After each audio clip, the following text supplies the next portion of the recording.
yeah, Collinsville. And yes, I'm glad to say that I'm a Kahok. I'm about to graduate. Yeah, you know what it is. Collinsville High School, a champions. Yeah, screaming that's us. And when we on top, boy, quit fussing. All around my town, everything is white and purple, white and purple, white and purple, white and purple. We shut it down for the school and the sports team. White and purple, white and purple, white and purple, white and purple. White and purple, yeah, I know you see it. You see the chaos and you tell yourself you wanna be it. I go to CHS, so I am a champ. I ran this game so long, I'm starting to get a stomach cramp. Class of 1, 2, but we're number 1. Shout out to all my juniors, yeah, you know we get it done. White and purple, you already know. It's little easy peasy and that boy lay low. Yeah, you know what it is. Collinsville High School. It's purple, white and purple, white and purple. We shut it down for the school and the sports team. White and purple, white and purple, white and purple, white and purple. I'm on my white and purple, Scarface and DJ Screw. We on the peak of the mountain, best at what we do. Yeah, we the champs, homie, but we ain't selling slack, cause everybody rolling with me, Kahoks. Yeah, you know what it is. Look, all the freshmen, all the fresh boys, High school, champions. Yeah, they know what it is. All around my town, everything is White and purple, white and purple, white and purple, white and purple. we shut it down for the school and the sports team. White and purple, white and purple, white and purple, white and purple. Yeah, you know what it is. Collinsville High School, a champions. Yeah, screaming that's us. And when we on top, boy, quit fussing. All around my town, everything is white and purple, white and purple, white and purple, white and purple. We shut it down for the school and the sports team. White and purple, white and purple, white and purple, white and purple.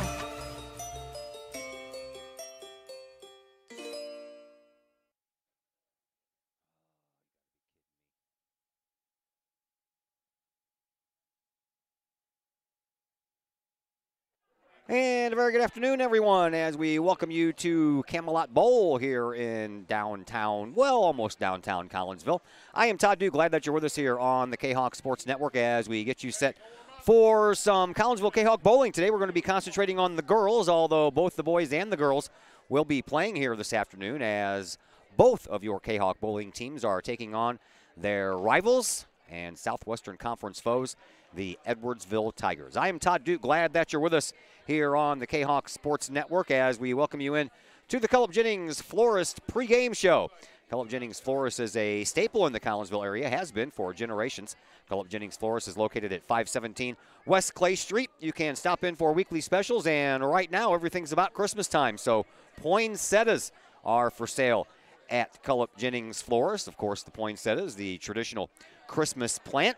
And you can give them a call about their poinsettias or anything else they have to offer there at Cullip Jennings Florist at 344-0404 or check out everything they have to offer online at cullipjennings.com. Well, the girls, they come into this contest only having 2 matches under their belt.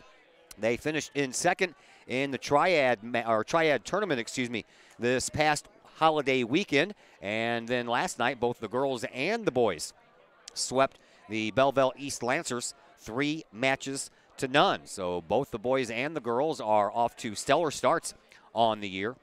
And as far as the girls are concerned, well, we can tell you a little bit. They graduated senior Haley Gardner. She made it to state last year, and she finished 39th overall. This year's returning varsity players is Time Sampson, who averaged 181 last year, and Crystal Buckman, who averaged 198 as starting seniors. Ashley Thillman averaged 192, and Brandy Stewart averaged 182 as a freshman last year. So both of them return to the starting 5 as sophomores this year. In the offseason, Christy, Ashley, Brandy, Caitlin Ennis, and Cassidy Stewart all bowled in gateway tournaments, which are primarily on the St. Louis side of the river. That gets them prepared for the season. Most of the bowlers have attended camps in the summer, plus they've made improvements to their games overall, and they're looking to compete for conference. And, of course, got to deal with the likes of O'Fallon returning their entire team from last year. And Edwardsville, we'll talk about them. They were 5th out of 7 teams in the conference last year and did not make it to sectionals. They have, however, improved their finish at this year's Triad Invitational, that one that just happened over the weekend. They finished in the gold division, so Edwardsville is improving, and Kimber Moscardelli, the head coach, has sent me some information on her team, and it goes like this. This team has been the hard work of 2 years in the making. Our program does not have the youth leagues that all other schools in the conference can feed from, and I just talked about that about Collinsville's girls. So almost every bowler for Edwardsville that joins the program comes in with very little knowledge, equipment, lane conditions, mechanics, and even lane courtesy. The girls' program is hungry and tight-knit, according to Edwardsville head coach Kimber Moscardelli. They know what it's like to sit at the bottom and have been climbing from the bottom of the conference standings the last couple of years to make their move and make their mark. And again, she mentions they made an excellent showing at the Triad Invitational where they stayed in the top 6 all day long, and they even posted scores higher than other conference teams that has apparently motivated the Edwardsville Tiger girls. So Edwardsville is looking to improve. Actually, Collinsville is looking younger as far as the starting 5 go than Edwardsville is, as Collinsville has 3 sophomores starting here this afternoon, while Edwardsville has 4 seniors and a junior. The other 2 bowlers for Collinsville are seniors, and Time Sampson and Crystal Buckman. And we'll get to the starters here in just a little bit. First, a word from our pregame sponsor, Cullip Jennings Florist. And when we come back, we'll talk things over with Collinsville head coach Sean Hay. We'll do that in just a moment here on the Kahok Sports Network. Cullip Jennings Florist, a Collinsville original since 1939. Cullip Jennings Florist has a wide variety of green and blooming plants, specializing in all design styles from traditional to trend-setting. Cullip Jennings Florist is, of course, your place for beautiful flowers suitable for any occasion. From anniversaries to birthdays, graduations to weddings, Cullip Jennings Florist is there for any of life's major moments. Cullip Jennings Florist, 517 West Clay Street in Collinsville. Call 344-0404 or online, cullipjennings.com. And once again, we welcome you back into Camelot Bowl here at Collinsville's premier bowling alley, and welcome you back into the Cullip Jennings Florist pregame show. And joining us now is Collinsville head coach Sean Hay. Coach, we're here to watch the girls for the first time this year, but before we get to the girls, give us an update on the boys. I know that they did a nice sweep job yesterday of Belleville East, and the boys are rolling this year, aren't they? Actually, it was Belleville West, but we did sweep Belleville East the week before, and yeah, the boys are rolling pretty hot. Their averages have been pretty consistent.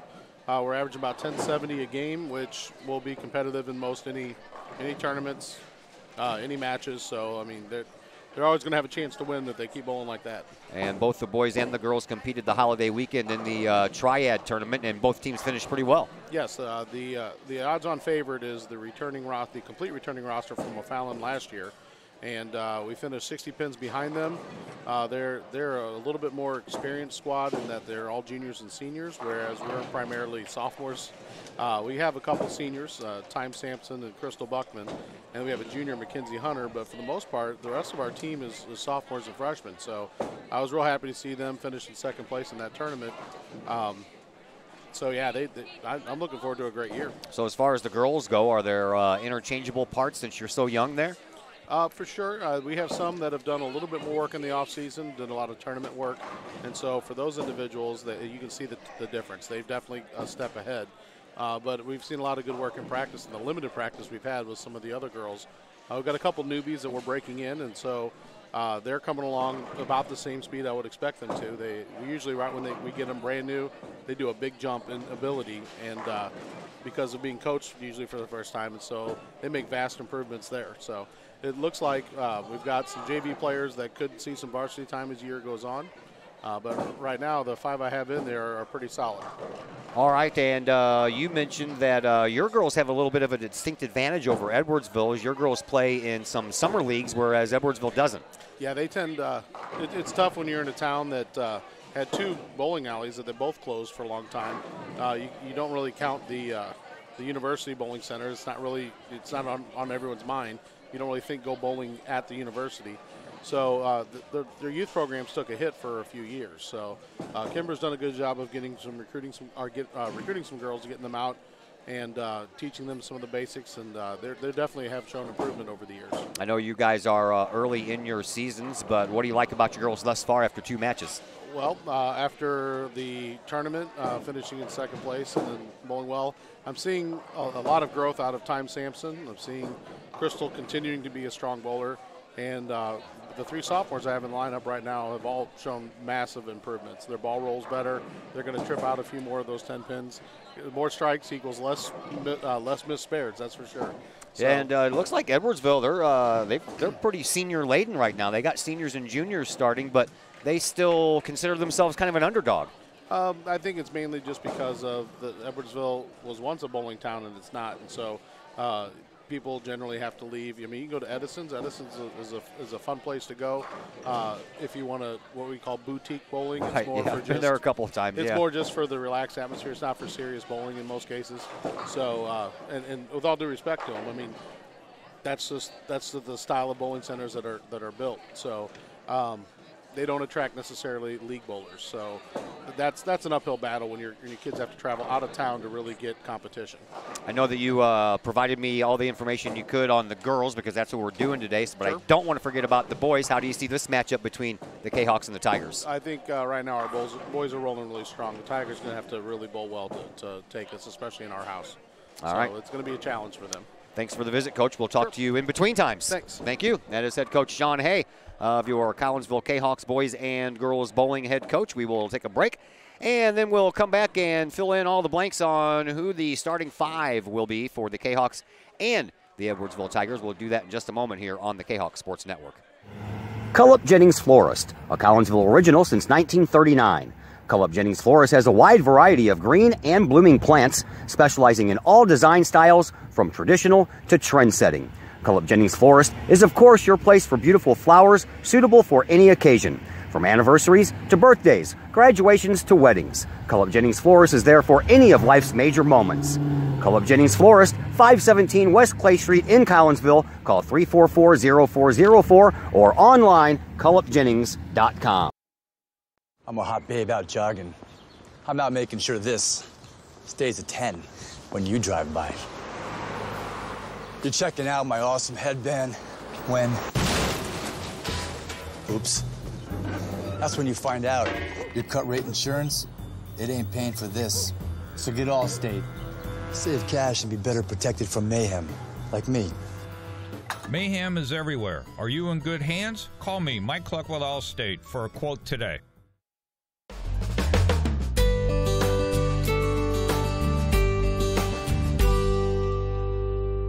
Hi, I'm Colton Pareko. I want to thank the team at RE/MAX Alliance for helping me find my first home. It couldn't have been any easier. If you're in the game for a new home, contact my friends at RE/MAX Alliance.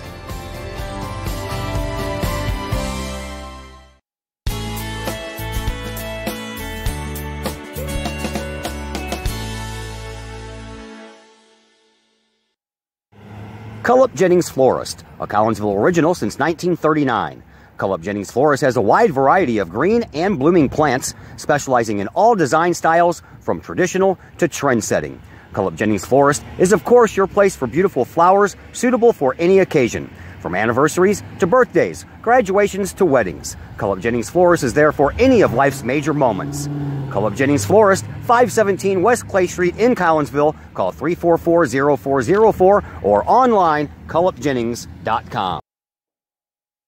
And once again, we welcome you back into the Cullip Jennings Florist pre-game show here on the Kahawk Sports Network as we get you set for some girls bowling between Collinsville and Edwardsville. Hey, Coach Smith, what's up? For the Edwardsville Tigers, coached by Kimber Moscardelli. And they have some more fun last names to pronounce as well. Starting in the number 1 spot for the Tigers will be the senior Amy Malcharek. Excuse me, I'm going to try to get that right. Malcharek, yes, Malcharek. In the number 2 spot is Rachel McTagg. Number 3 spot is Sydney Sahuri. The number 4 spot is Sam Link. And Riley Langendorf will round out the starting 5. So Amy and Rachel and Sydney and Sam are all seniors. The only non-senior in the starting 5 for Edwardsville is Riley Langendorf, and she is a junior. For Collinsville, the names are a little easier to pronounce. Ashley Thilman. She is a sophomore. She'll be starting in the number 1 spot. In the number 2 hole, Brandy Stewart, also a sophomore. Matter of fact, the top 3 spots for Collinsville, all sophomores. Number 3 hole is Caitlin Ennis. Time Sampson The senior is in the number 4 spot, and the anchor today, also a senior for Collinsville, is Crystal Buckman. Subs for Edwardsville, you have Marin McSparron and Charlie Hayes and Ashley Keedy. Collinsville subs, Courtney Bear and Mackenzie Hunter. Courtney is a freshman and Mackenzie is a junior. And both of the subs for, 2 of the 3 subs for Edwardsville are freshmen. The only one that's not is McSparron, who is a senior. So everybody is finishing taking up their warm-up tosses, and we'll have some bowling action for you here in just a moment. First of all, I want to apologize. We were supposed to do some hockey last night. Having some car difficulties. I have an alternator that is getting ready to go out, and yesterday it decided to show its ugly head for the very first time, because before yesterday I had no idea that my alternator was going out. Turns out I had a dead battery and a dying alternator, so I got the battery taken care of yesterday. Getting the alternator taken care of on Friday. Since the hockey game was in Alton, I did not feel comfortable trying to drive all the way to Alton and back, taking a chance of breaking down either on the way there or on the way back.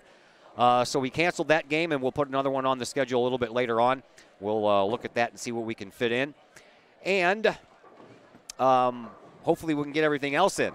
I'm here today because we're in Collinsville, and I have a basketball game tomorrow in Edwardsville that hopefully we can make it to. We're going to try real hard, and then we'll get the car fixed on Friday. Got an appointment already to drop it off at 8 o'clock. Matter of fact, to our good friend Pete over at Mike's Automotive. He's going to take care of us over there. So we thank all the fine folks at Mike's Automotive, and hopefully we can get everything taken care of tomorrow. Nothing worse than having car problems, especially when it's 20 degrees outside. So that pretty much tells you what we have coming up for the rest of the week. We have bowling today. We have our first look at the girls' basketball team tomorrow. They also are playing Edwardsville, and that'll be a road game at Edwardsville. And then our first look at the boys' basketball team will take place on Friday, also on the road, and that will be at O'Fallon. Both the girls' and the boys' games scheduled to get underway at 7:30, but the JV teams will have their very first games tomorrow. So they will be on the court first, so it all depends on when that ends and the 15 minutes in between that and the beginning of the varsity game. So hopefully we'll be right around 7:30. Next week we have a full schedule as well. We have hockey for you on Monday. That'll be at East Alton against Alton. More girls basket for you on Tuesday. It'll be the girls' home opener versus East St. Louis.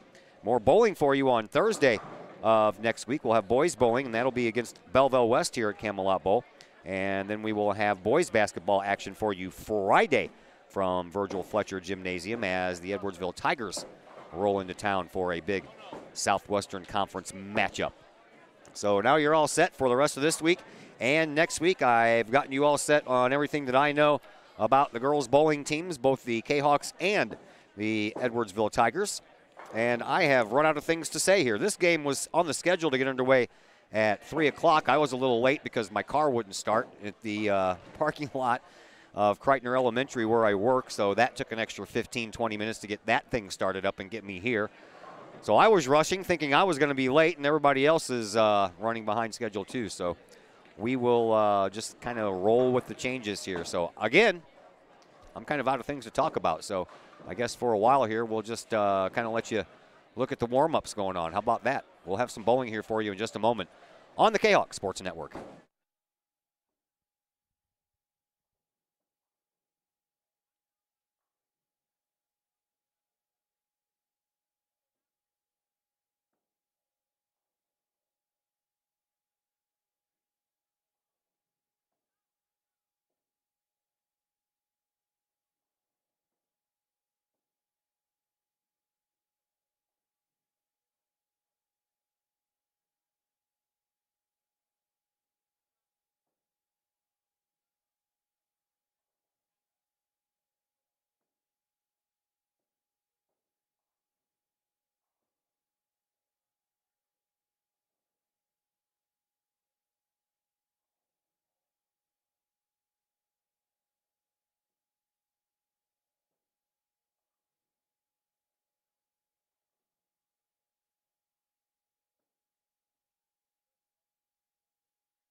Once again, we welcome you back to Camelot Bowl. I am Todd Duke. Glad that you're with us here on the Kahok Sports Network as we are just about ready for some bowling action. Boys and the girls are here, but we are concentrating on the girls, and they are bowling on lanes 27 and 28. Lane 27 is right there in the bottom left-hand corner of my little score bug that's up in the upper left-hand corner of the screen. So the lower right-hand corner is 27, and of course right next to that is 28. We are underway, and for Collinsville, Ashley Thillman is over on lane 28.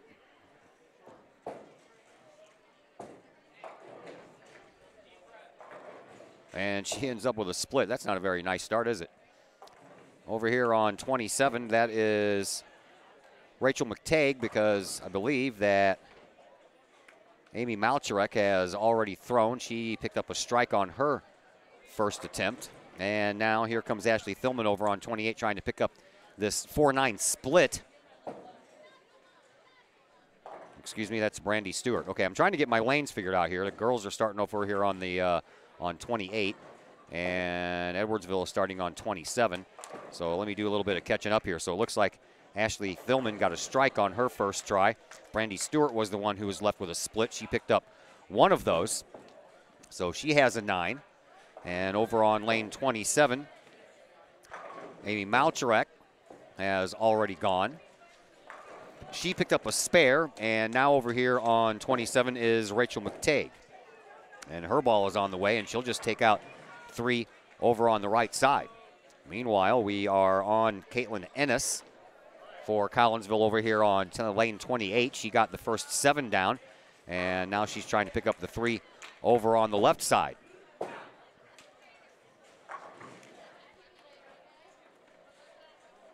Her ball is on the way, and she'll pick up the last 2 and leave that third one sitting up there. Here is McTagg trying to pick up her spare, and that is unsuccessful over on 27. So the first game, Collinsville starting on 28, Edwardsville on 27. After that, we'll switch it up after each frame. So the girls will be over here for frame number 2.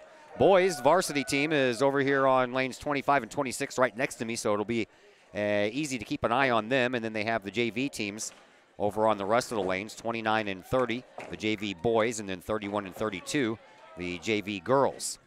So both the varsity teams, I'll be able to keep an eye on those. Of course, I'll keep an eye on the junior varsity as well, as Time Sampson goes up and hits a strike over on lane 28. So 2 strikes in this frame for Collinsville, one by Thillman and one by Sampson. And here is Sam Link over on 27 for Edwardsville, and she will leave up a couple on the left side. Crystal Buckman over on 28. So back-to-back strikes by the 2 seniors for Collinsville, Sampson and Buckman. And then we'll go back to the top, but before that happens, we are waiting for Sam Link to finish up her first frame on 27, and then we'll have Riley Langendorf, who has to finish up for Edwardsville.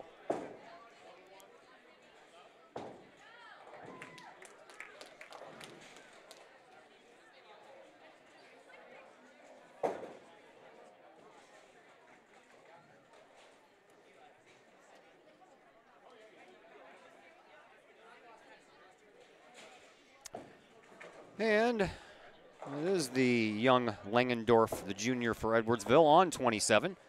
And she'll close out with a strike to close out frame number 1 of match number 2. And after that first frame, Collinsville has the 1-pin lead, 48-47.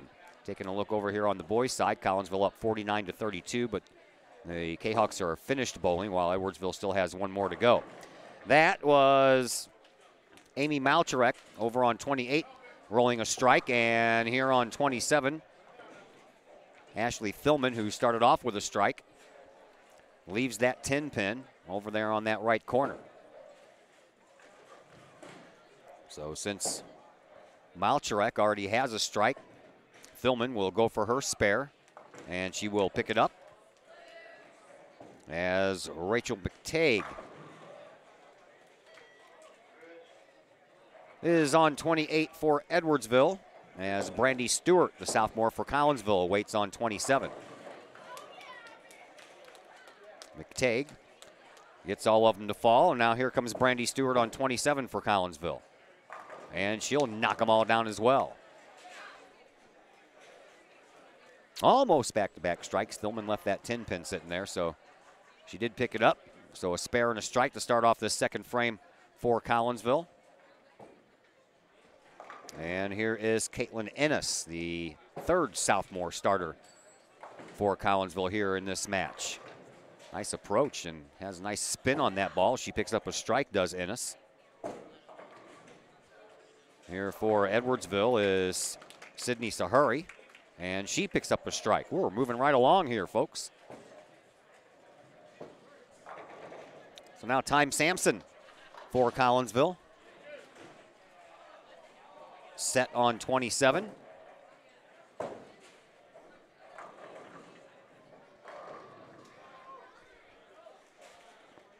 Sampson coming off a strike in her first frame, lets it fly. And that one's good for a strike as well. Back-to-back strikes to start off here for the Collinsville Kahawks. Here is Sam Link over on 28 for Edwardsville. She'll knock down 7 and leave 3. Meanwhile, Crystal Buckman gets ready to throw on 27.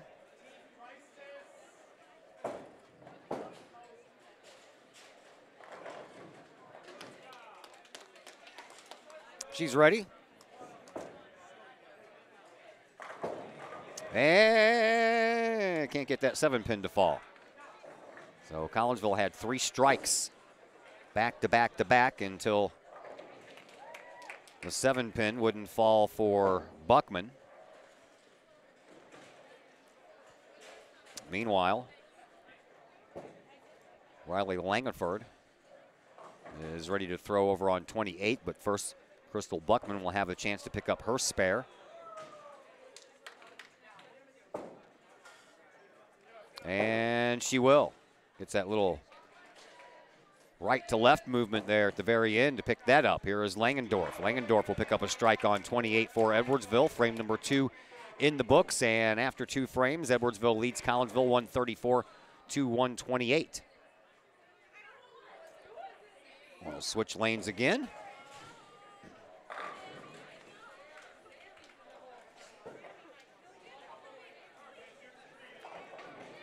And while we have a moment, let's thank Chapman Trucking LLC. Chapman Trucking is a local Collinsville business owned and operated by 1994.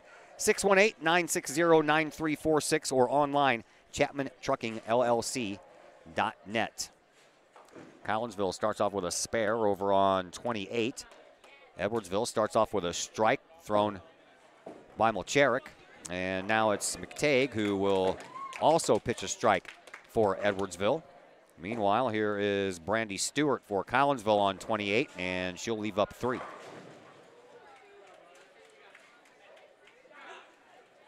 Kahawks a little bit behind here after just 2 frames, so plenty of time to get things figured out, work your way back up into this.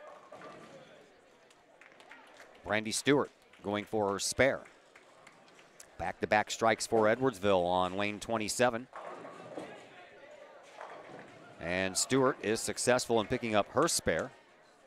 And here is Sydney Sahuri on 27 for the Tigers. Strike. Caitlin Ennis on 28. Sahuri has herself a turkey. 3 strikes in a row to start off this first match. And a strike now belonging to Caitlin Ennis. So Ennis has back-to-back strikes after having an open frame in the first. Here is Sam Link on 27 for the Edwardsville Lady Tigers. And she'll leave herself a ugly split 7-pin over on the left side. And then the 6-10 over on the right. Time Sampson readies herself on lane 28 for the Lady Kahawks.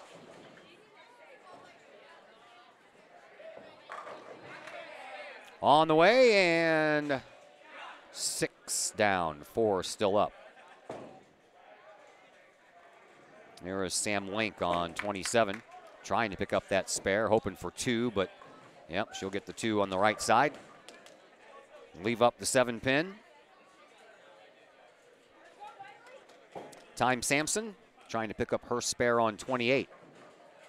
Right now there's a 15 pin difference between Edwardsville and Collinsville, but Edwardsville is already through 4 bowlers. Sampson is the 4th bowler for Collinsville, so she can pick up this spare. That'll help trim some of that 15 pin lead down, and she does. So here is Riley Langendorf for Edwardsville. And almost got that 5 pin wobbling there in the middle. So she'll have a spare to pick up. Meanwhile, Crystal Buckman ready on 28 for the Kahawks. And she'll knock them all down, so that'll help. In that frame, Collinsville with 2 strikes and 3 spares. Edwardsville had 3 straight strikes to start off this frame before an open frame by Sam Link. And here is Langendorf closing out frame number 3, and she does so with a spare. So after 3 frames in the books, 249 for Edwardsville, 233 for Collinsville. We'll switch lanes again. Collinsville Athletic Director Clay Smith in the house, taking in some Collinsville Kahok bowling.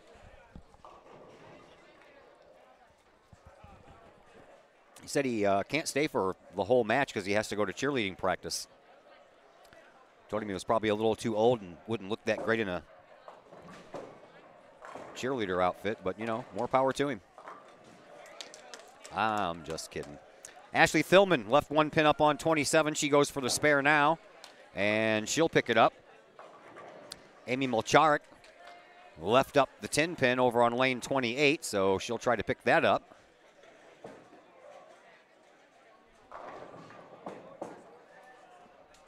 And she is not successful. Here's Brandy Stewart on 27 for the Lady Kahawks in their snazzy Kahawk bowling shirts. And a strike for Stewart. Rachel McTagg on 28 will leave 3 up. Here is Caitlin Ennis for Collinsville on 27. She's a tiny one, but she puts a lot of power on that ball. Leaves up the 4, and Sampson steps up to the ready here on 27, right in the middle of your screen. It's on the way. And 1 would not go down. Sahuri picking up her spare on 28. Here's her attempt. She'll get it. And now Time Sampson trying to match.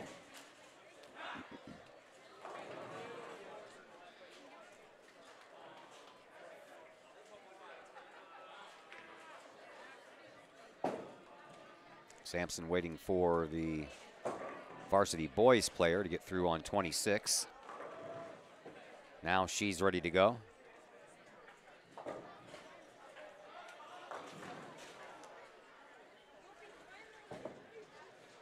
It's on the way, and good.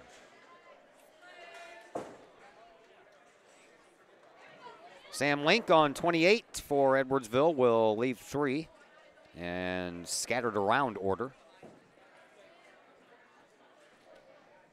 Crystal Buckman ready to go on 27, again waiting for the gentleman on 26 to finish up.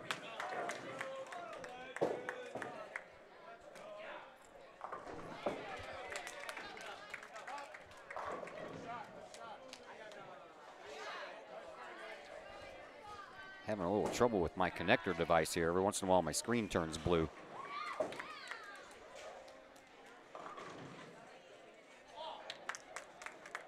Sam Link picks up her spare.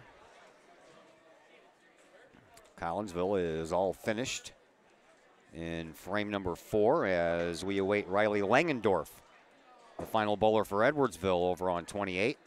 And she'll leave up 3.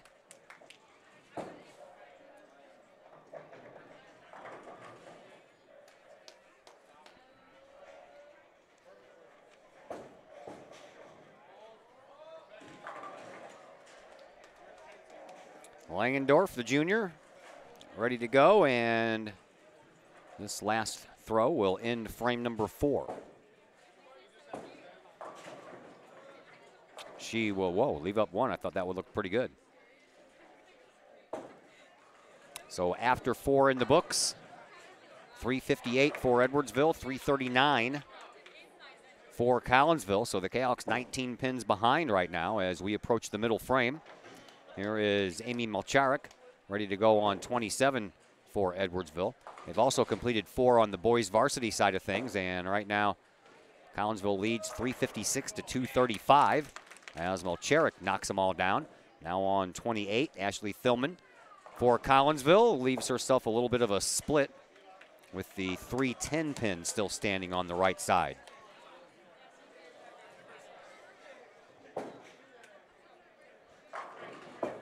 Rachel McTagg on 27 will leave up 2 as well.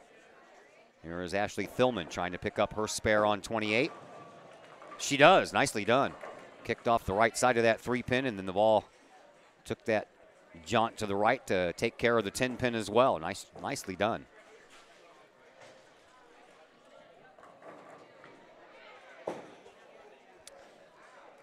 McTagg will go on 27 to pick up her spare, but not before Caitlin Ennis throws on 28 for Collinsville and leaves herself an ugly split. 4-7 pin on the left side and the 10 pin on the right side. And McTagg can only knock down the 1 pin on 27, so that would normally help Collinsville, but with Ennis looking at a split that she probably won't be able to pick up, that'll hurt the Kahawks. She'll take care of that 4 and that 7, but that 10 pin sits. Here is Sydney Sahuri on 27 for Edwardsville. She'll leave up the 7 pin. Caitlin Ennis on 28. Lady Kahok lets it fly. And she'll leave up the 6 and the 10.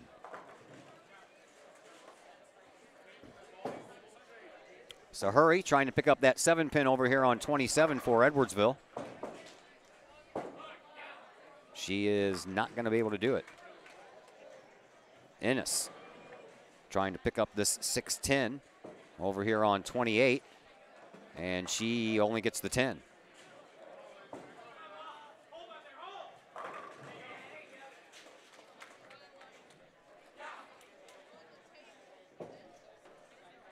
Sam Link on 27 for the Edwardsville Lady Tigers. Well, she'll leave herself a bit of a mess of pins down there. Time Sampson, the senior for Collinsville, down 28. Leaves up 1. Girls are having a hard time getting all these pins to fall down.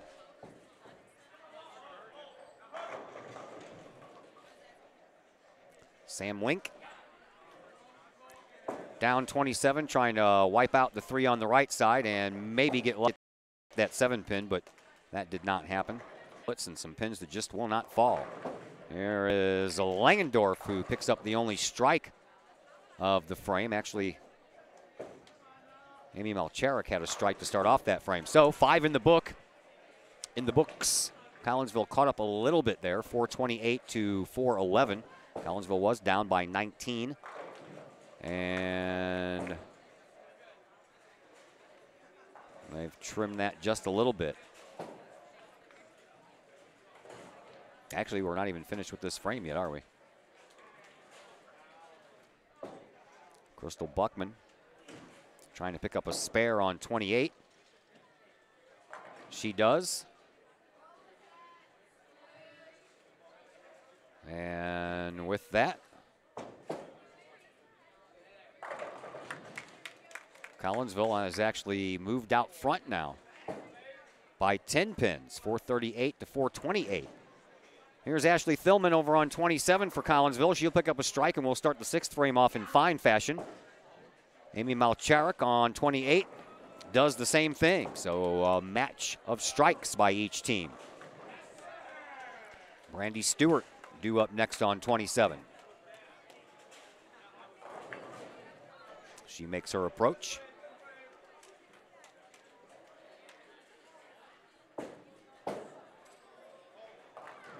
Oh, yeah, the 10-pin fell at the last second, so back-to-back strikes for the Lady Kahawks here. And not so fortunate on the other side was Rachel McTagg as she left up the 4 and the 7-pin, so advantage to the Kahawks there.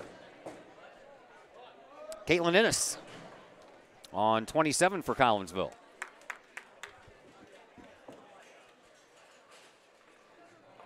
Just barely tipped the left side of that head pin, and she leaves one pin standing. Here is McTagg going for her spare on 28. She'll be successful. As Caitlin Innes will have one pin to deal with on 27.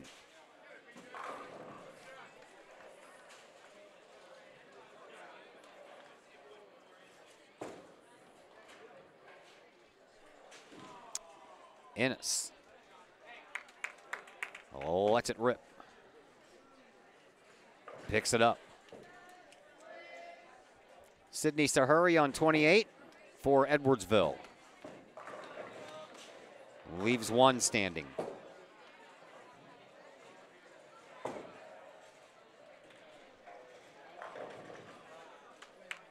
Time Sampson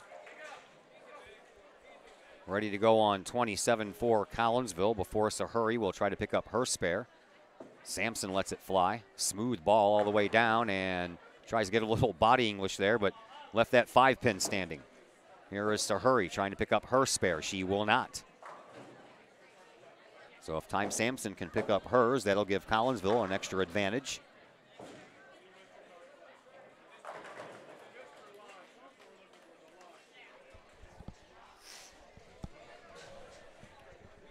Meanwhile, on 28,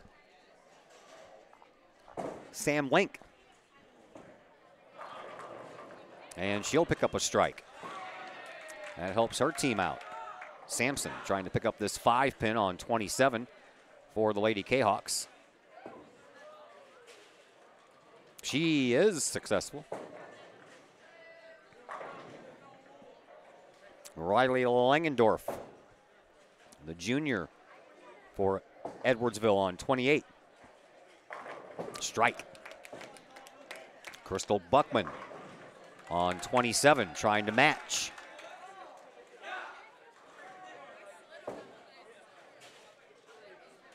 She does. Nicely done, Lady Kahawks. 3 strikes in that frame, as well as Edwardsville. But Collinsville had a couple of spares while the Tigers had a couple of open frames. So the lead is extended here for the Lady Kahawks, 517 to 497. Through 6 frames. Boys are almost through 6 frames. Right now, Kahawks are up on the boys' side, 585 to 349. So the boys are well in control of their match. Over on lanes 25 and 26, Time Sampson, or excuse me, Ashley Thilman, meanwhile, starts off the Kahawks on 28 with a strike, while Amy Malcharik leaves one up on 27. So Brandy Stewart, the sophomore, on 28 for the Kahawks. She'll leave up 4. Malcharik trying to pick up her spare on 27. She will.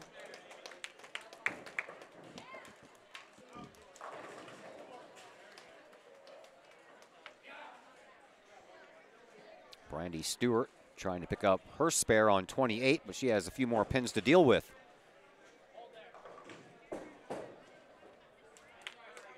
She'll only pick up 1. Rachel McTagg on 27 for Edwardsville will leave 1, and 1 spinning right next to it. If it was just an inch over farther, it would have spun into that next pin. Here is Caitlin Innes now for Collinsville. She'll leave up 3.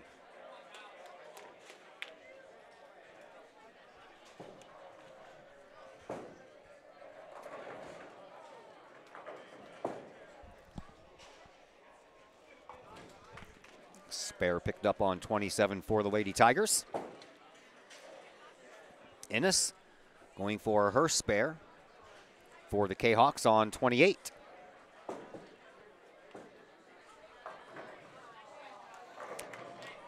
Bingo. Sydney Sahuri for the Edwardsville Lady Tigers on lane 27. Lets it fly.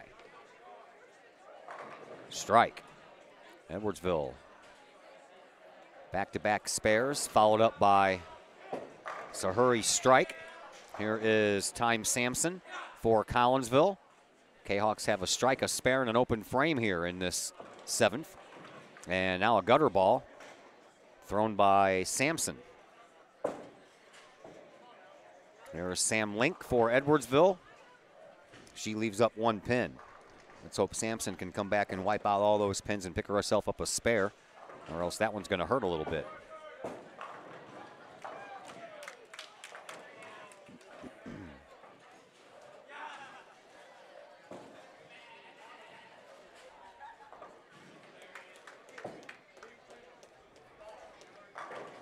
Link down 27. Picks up her spare. And now Time Sampson trying to pick up her spare as she tries to get down all 10. That is almost there. Got 9 of the 10. Final bowlers here for each team in this 7th. Langendorf down 27. Leaves herself a split. Crystal Buckman hoping to fare a little better than that. And she does. She picks up a strike, so bookend strikes for Collinsville. Ashley Thillman led off the frame with a strike. Crystal Buckman finished it up with a strike.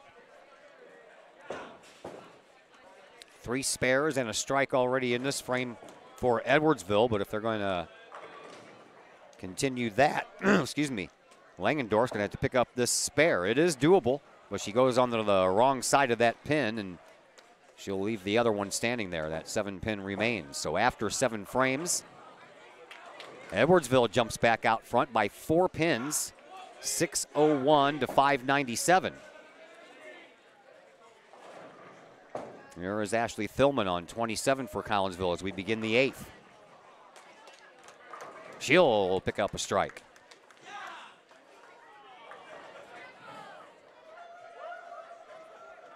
Amy Malcherik on 28, looking to match.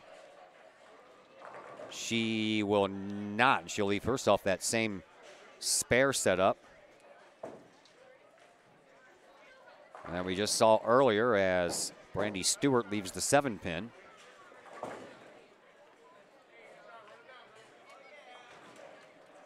Five, 7 stands up over on 28 for Malcherik. Brandy Stewart going to try to pick up that 7 pin on 27 first.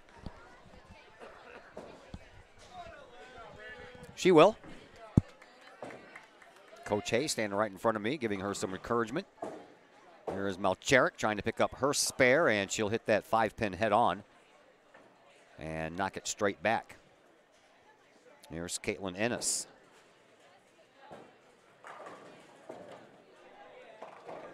Ennis looks good, but leaves that 10 pin standing.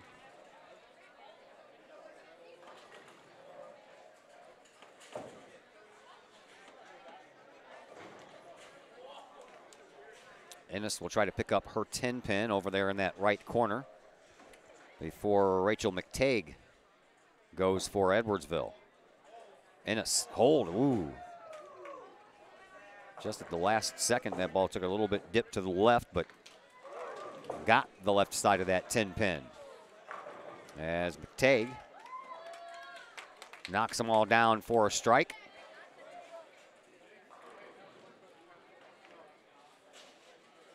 That's her 4th strike here in this game, in this first match. Time Sampson on 27 for the Lady Kahawks.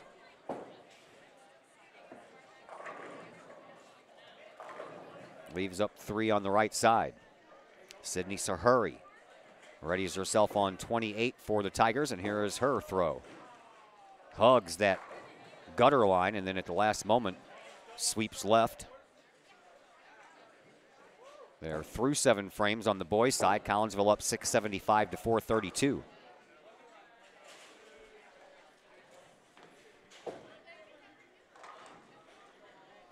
Sampson going for her spare on 27. It's a good one.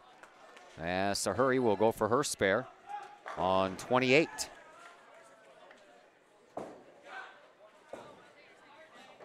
Oh, got the first pin and the back pin. Yeah, 2 in the middle.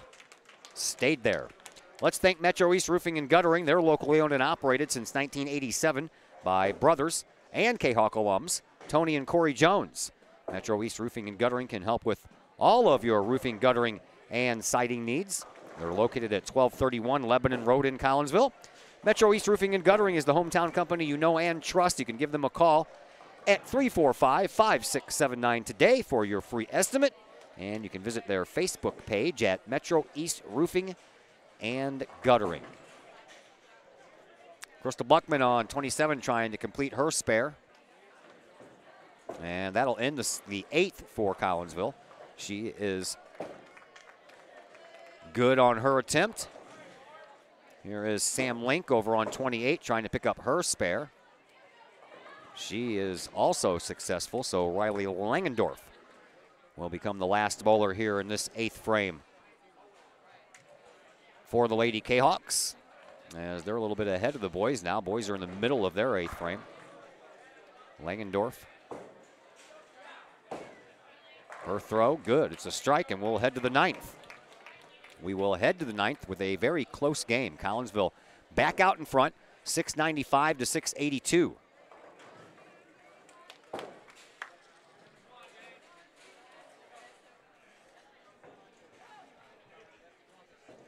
Ashley Philman will start the 9th on 28 for Collinsville. Her ball is already on the way, and she will leave 1 pin standing. I believe that's that 8 pin back there on the left side.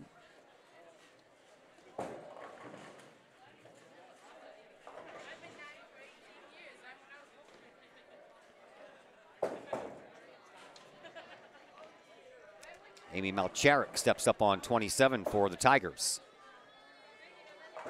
That's a strike. So Thilman needs to pick up this spare on 28. She does. Thilman has not had an open frame here in this first set.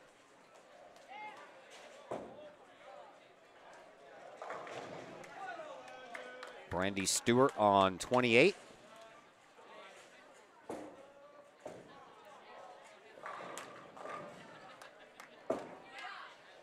Five strikes and 4 spares for the sophomore, Ashley Thilman. Meanwhile, over here on 27, Rachel McTagg left herself with a split as Caitlin Ennis steps up on 28 for Collinsville here in the middle of this 8th frame.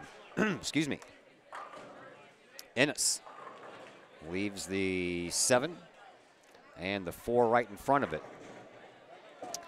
McTagg trying to pick up this split on 27. Not impossible, but very difficult. She aims at that pin. Oh, thought she was going to go for it. Hit that left pin on the left-hand side and sweep it on over, but she just missed. So an open frame there for Edwardsville. That will hurt the Tigers' chances here as we are closing in on the end of this first match. Ennis picks up her spare on 28. Here is Sydney Sahuri on 27 for Collinsville. She'll pick up a strike. Her 5th here in this first match. Time Sampson for Collinsville has 2, and the rest are all spares. First 2 frames actually were strikes. The first and the second. She has spared every frame since then, trying to get that strike, not this frame, maybe the next one. Maybe she can rattle off 3 in a row. Here is Sam Link. She'll leave herself a split. These splits are troublesome, and Edwardsville's been left with a few, and that has allowed Collinsville to catch back up after Collinsville initially trailed after 4 or 5 frames.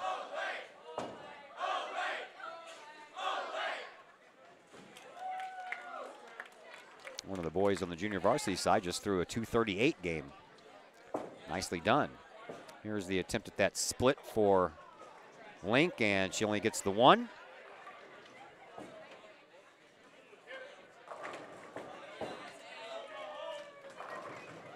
Boys are in their 9th frame as well. Collinsville up 846 to 531. That is a big-time score there for Collinsville. Here's Time Sampson trying to pick up this spare on 28 before Riley Langendorf throws down 27 for Edwardsville. And she does. Barely nicked the left side of that 6-pin there for Sampson. Langendorf, the last bowler for Edwardsville here in the 9th.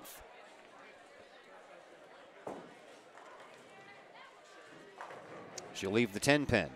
Crystal Buckman, the last bowler for Collinsville here in the 9th.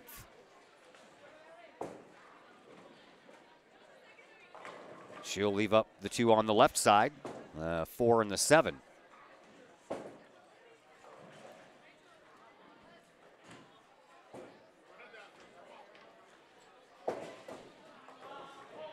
Langendorf first on 27, trying to pick up that 10-pin. She will. Crystal Buckman trying to pick up this 4 and this 7 over here on lane 28, tucked in that left-hand corner, and she will. So each team ends this 9th frame with a spare, and Collinsville still up front, 798 to 755. Boys are just finishing up their 9th frame. They're down to their final bowler in that 9th as well. Here's Ashley Thillman on 27, 10th frame for Collinsville, and she'll leave up a pin despite the body English. Amy Malchark down 28 for Edwardsville. She'll leave up the exact same pin. The 2-pin is in the way for Ashley Thillman, and she's trying to move it out of the way right now. She'll earn herself a bonus ball. Amy Malchark trying to accomplish the same feat over here on lane 28. Has anybody noticed it's cold outside? Malchark misses hers. So no bonus throw for Malchark. Here is the bonus throw for Thillman. And Thillman will finish that bonus throw with a big strike. And Ashley will end up with a 214 in her first game. Malchark ends up with a 181, so there's already a head-to-head battle won. Here is Brandy Stewart for Collinsville, down 27. She'll pick up a strike and pick herself up a couple of extra bonus throws. Rachel McTague down 28. Not as fortunate. She'll leave up a couple of pins on the left-hand side.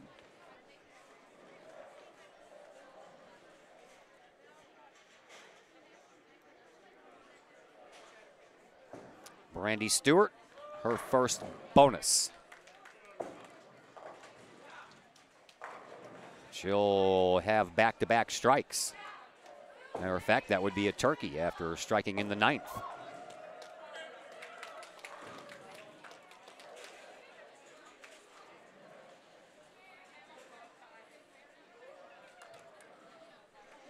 Stewart.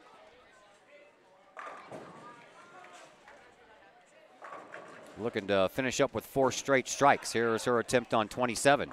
She will. Nicely done. A 4-bagger to end, and that'll bump her up to 181. Here is Rachel McTague, and she only wipes out half of what she needs. 5 up, 5 down. Here's Caitlin Ennis now for Collinsville. On 27 here in this 10th frame. Shoo, boy, couldn't get that 7-pin to fall. 7-pin stays up on the left-hand side. Sydney Sahuri is readying herself over on 28.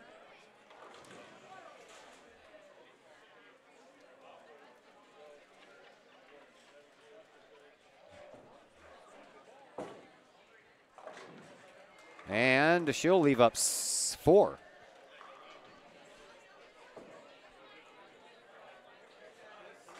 Ennis will pick up her spare. She'll have a bonus ball.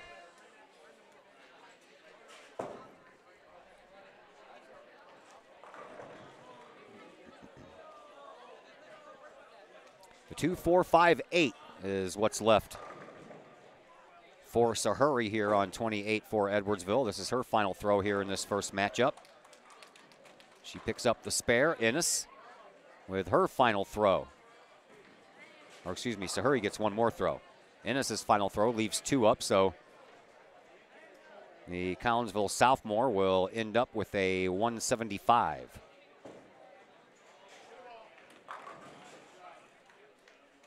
Sahuri has one more throw, and she already has a 172, so you do the math. If she gets down more than 3, she'll have the head-to-head matchup. 1. She does. She gets down 7. She'll end up with a 179.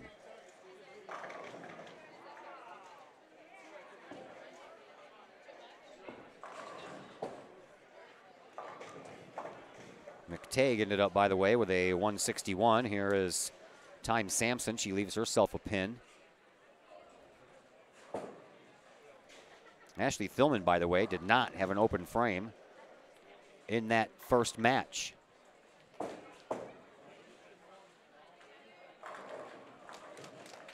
Five strikes, 6 spares.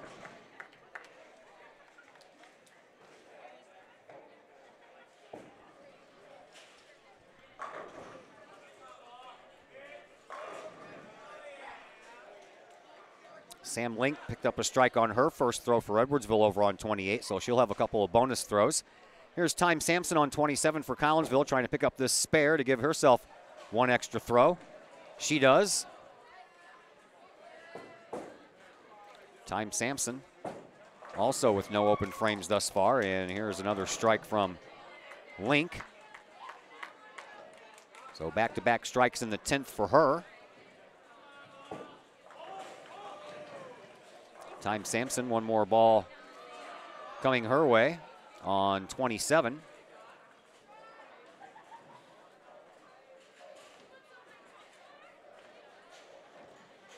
Link down 28. Only wipes out 6 of them.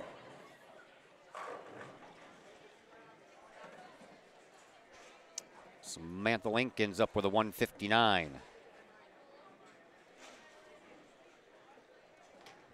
So we're down to the final 2 bowlers. Well, we still have one more throw coming from Time Sampson as she readies herself on 27. I just noticed that there is no Edwardsville JV boys team, so they don't have a boys JV game going on. Everybody's just kind of throwing.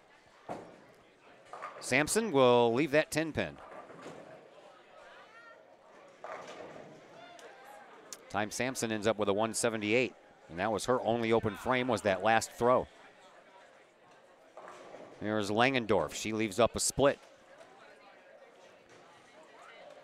Crystal Buckman, the 5th bowler for Collinsville. Down lane 27 it goes. And she'll leave up 3. Langendorf trying to pick up this slight split here. Give herself an extra ball, but she's not going to hit that one at all, and her first game will end with a 177. Crystal Buckman already has a 198, and she's still throwing. She'll pick up a spare, and one more ball to come here in this first match.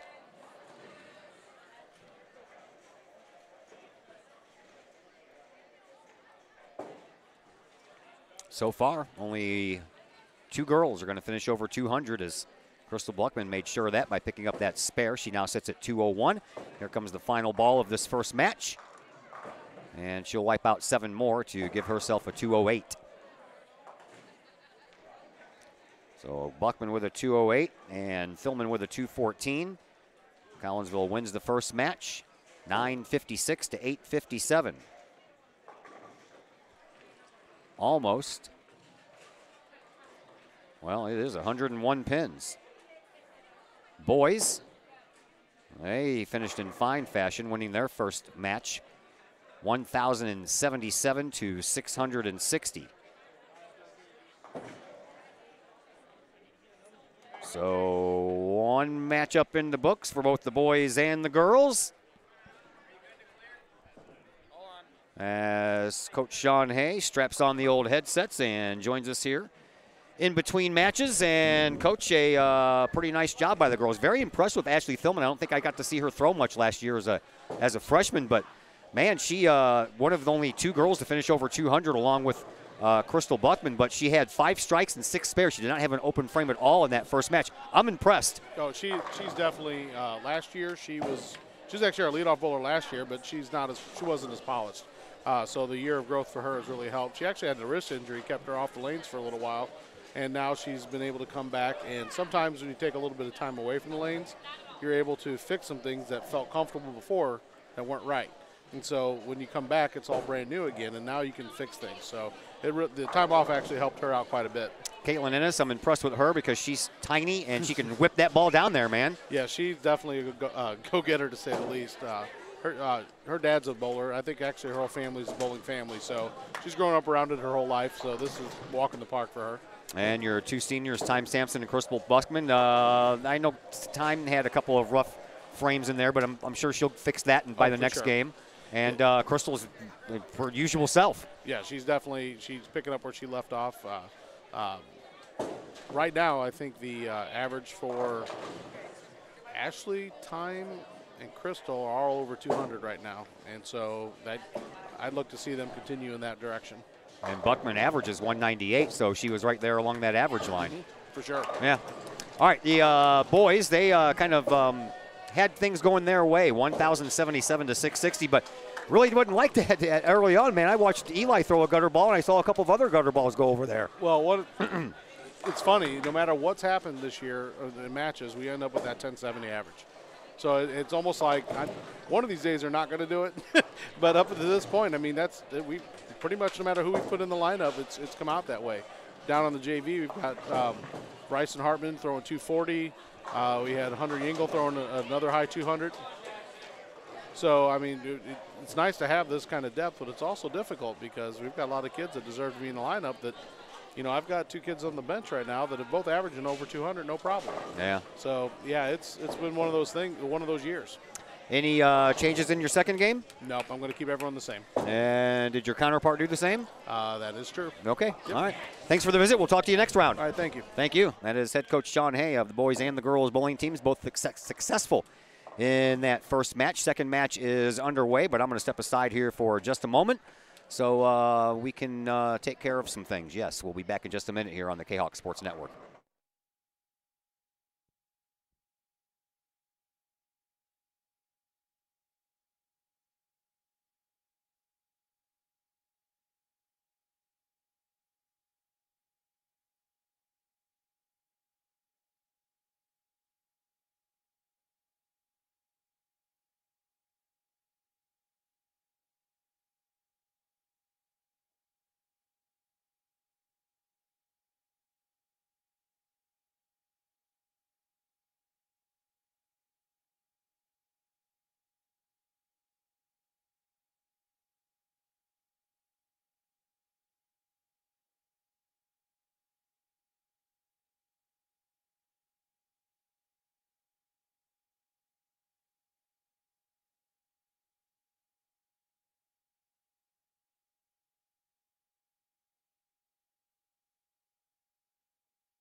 Once again, we welcome you back to Camelot Bowl. I am Todd Duke. Glad that you're with us as we are inside. That's always nice when it's like 20 degrees outside. That's not why I canceled the hockey game last night, by the way. That was going to be an indoor game at Alton. Car problems. Don't you love them?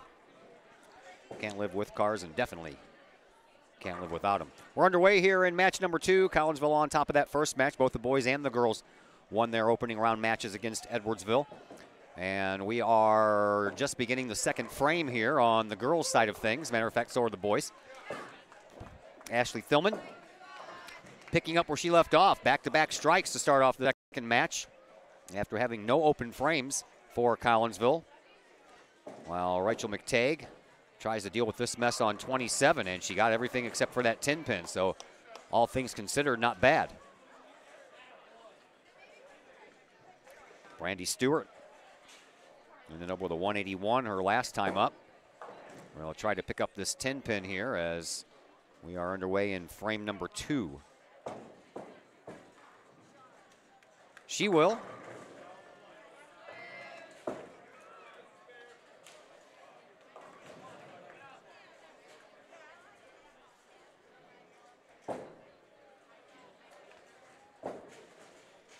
Caitlin Ennis on 28 for Collinsville. Strike. Brandy Stewart back-to-back spares. Ashley Thillman back-to-back strikes. And Time Sampson due up for Collinsville. Edwardsville's a little behind here. Sampson is the 4th bowler, and Sydney Sahuri is the 3rd bowler for Edwardsville, so and she's just now stepping up.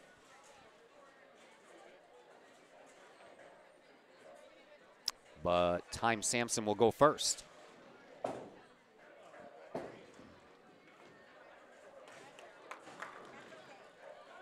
Sampson on 28. Lets it fly. Whew, boy, that hugged that right side of that bowling lane. Knocks down 7, keeps up 3. Here is Sahuri on 27 for Edwardsville. She'll leave up the 10 pin.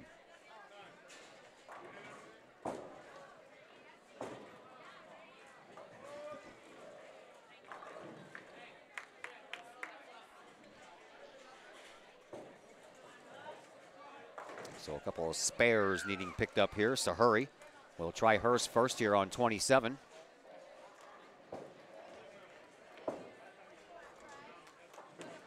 She does. And now Time Sampson on 28 for Collinsville.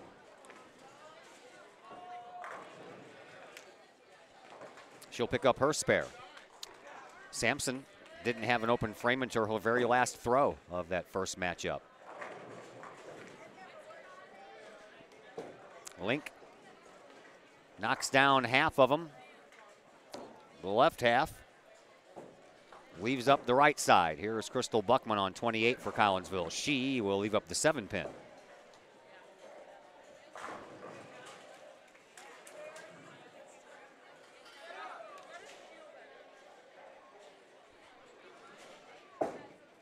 Link on 27. Can't get those final 2. All the 6 and the 10 stay up. Here is Crystal Buckman on 28, trying to pick up that 7 pin for her spare. She will. And O'Reilly Langendorf becomes the 5th and final bowler here for Edwardsville in frame number 2, match number 2, and she'll leave up 3 of the 7. Kahawks already finished and right now have a 136. Langendorf only picks up the 1.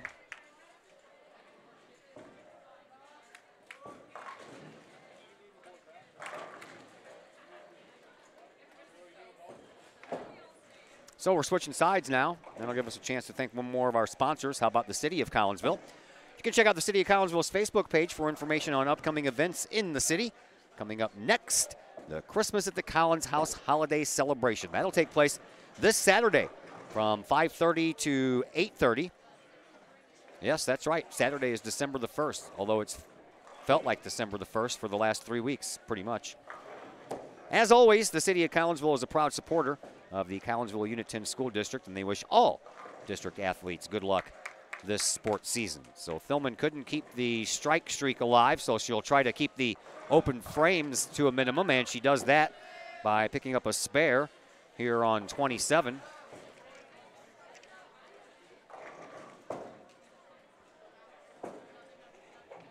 Amy Maltrek picks up her spare on 28. There's Brandy Stewart now for Collinsville on 27. She'll knock them all down. Head back with a fist pump and a smile.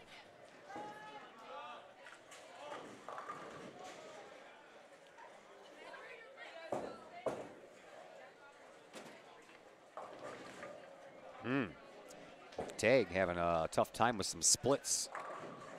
Now has one on 28. Here's 27 and Ennis. She will leave the 10 pin up.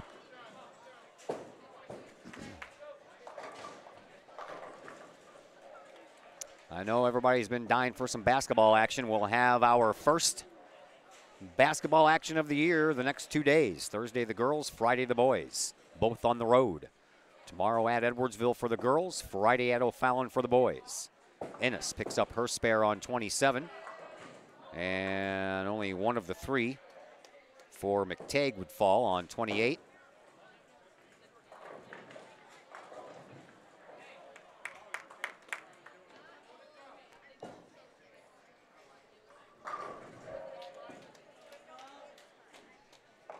Time Sampson ready to go on 27.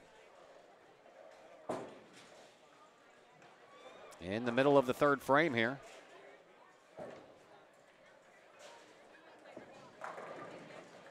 Sampson, good for a strike. Sydney Sahuri on 28 for Edwardsville, trying to match. She does not. She'll leave herself a sleeper. That'll bring up Crystal Buckman here on 27 for Collinsville.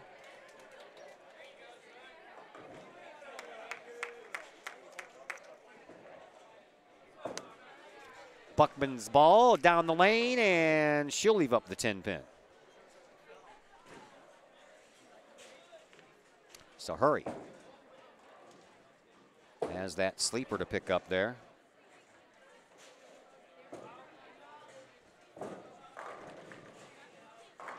She'll get that front pin, but that sleeper pin behind. That's the kind of thing you need to hit head on. That one was a little bit off to the left of that first pin, and therefore it went darting off to the right. Left that back pin standing. Here is Crystal Buckman trying to pick up this 10 pin. She will not. Barely missed off to the left-hand side.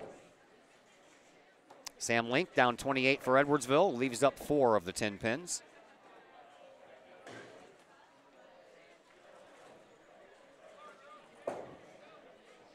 She'll have one more throw, and then Riley Langendorf will end the third frame. Kahawks are already finished with frame number 3, and they have a pin total of 251.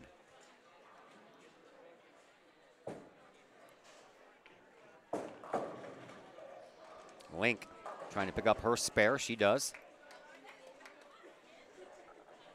And now it'll be Riley Langendorf.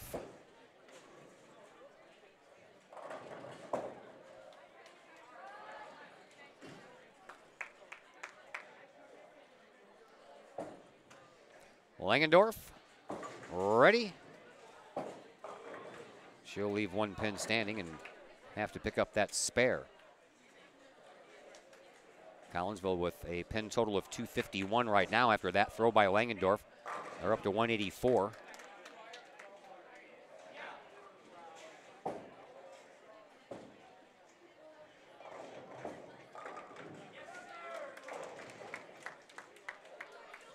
Langendorf lets it fly down 28, hoping for that spare, and she will get it.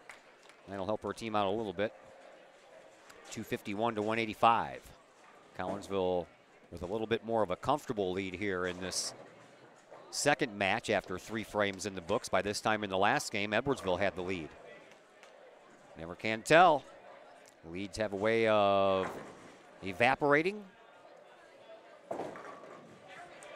As on 27, Malchert hits a strike. Ashley Thillman trying to match on 28. She does not. She'll leave herself a slight split. Very doable split, though.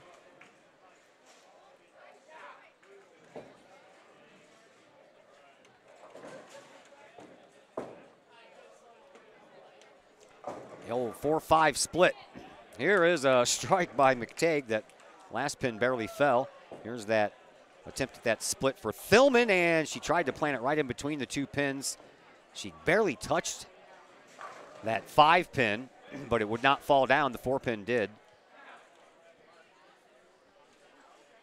And for Thillman, that is her first open frame here tonight. Here is Ennis down 28, and she can't get that 7 pin to drop.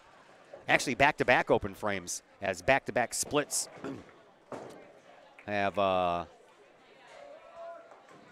kind of given Thillman that, you know, I could have had no open frames, but splits are hard to do, man. Hard to do. Here is Ennis over on 28 trying to pick up that 7 pin tucked back there in that left-hand corner.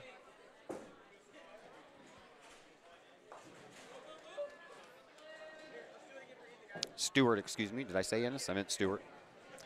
Here is Sahuri over on lane 27 for Edwardsville, trying to pick up her spare. Leaves that head pin. Here's Caitlin Ennis down 28 now for Collinsville. Good for a strike. CamelotBowl.net, by the way, is the website here in case you want to get on there and peruse the gift shop, pro shop. See what they have to offer. Tell you about their leagues, their fun days, and their serious days. 1 pin left over on 27 for Sam Link. As Time Sampson ready to go on 28 here for Collinsville. After Link throws her spare attempt down 27. Takes that left-hand turn and misses the left-hand side of that pin. Here's Time Sampson. Sampson on 28. Almost had herself a split there with 2 pins on each side, but thankfully the 6 and the 10 fell at the last moment. Here's Langendorf.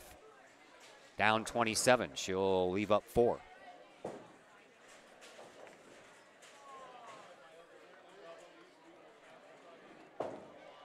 Sampson trying to pick up her 4-7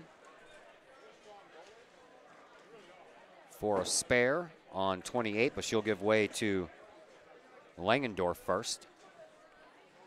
Langendorf trying to pick up her 4 pins on 27. She does not. She'll leave that 7 pin. They are through 4 on the boys' side. Boys are up 287 to 221. A little closer than that last game ended up, but it's still early.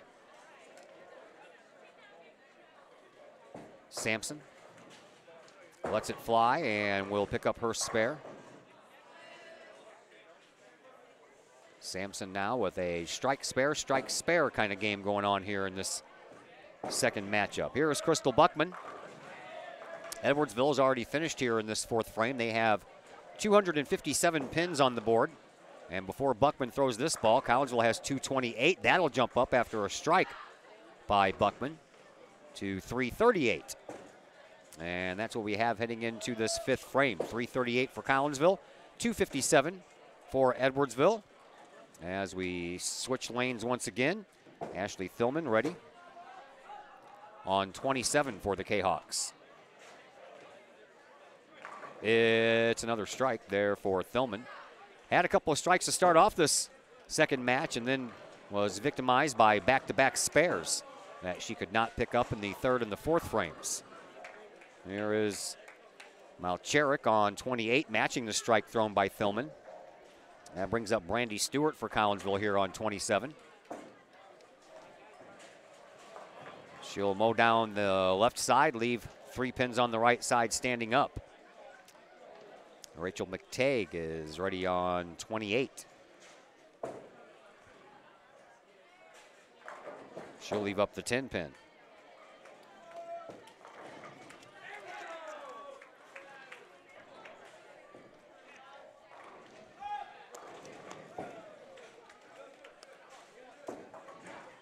Stewart on 27 picks up her spare.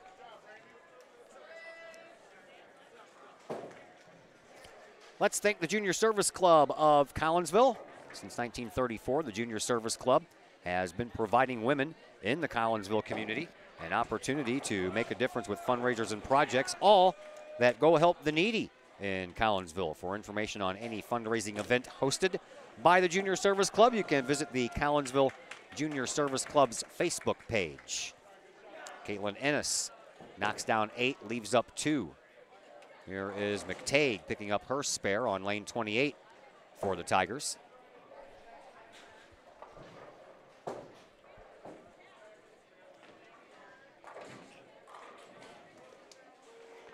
Ennis, the sophomore, trying to pick up her spare on 27 for Collinsville. And she will only get the back pin. And a little bit too much left to right or right to left movement on that one. And it went right past that 4 pin, hit that 7 pin. Here is Sahuri. She'll knock down 9 of the 10. Over on 28 while Time Sampson gets ready on 27.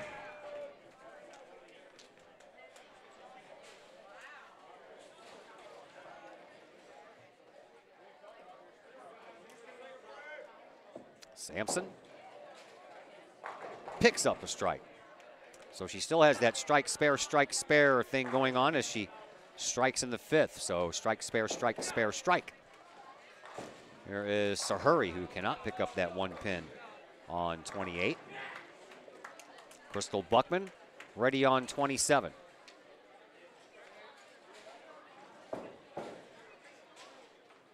Buckman finishes out the frame with a strike for Collinsville. So the Kahawks back-to-back strikes to end this 5th frame, and that leaves them with 423 pins. Over on 28, Sam Link, the number 4 bowler for Edwardsville, mows down 8 of the 10. And Riley Langendorf still to throw on this 5th frame for Edwardsville. So the Lady Kahawks can take a little bit of a breather.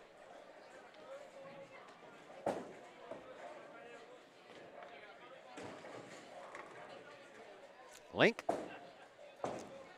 trying to pick up her spare on 28. She will.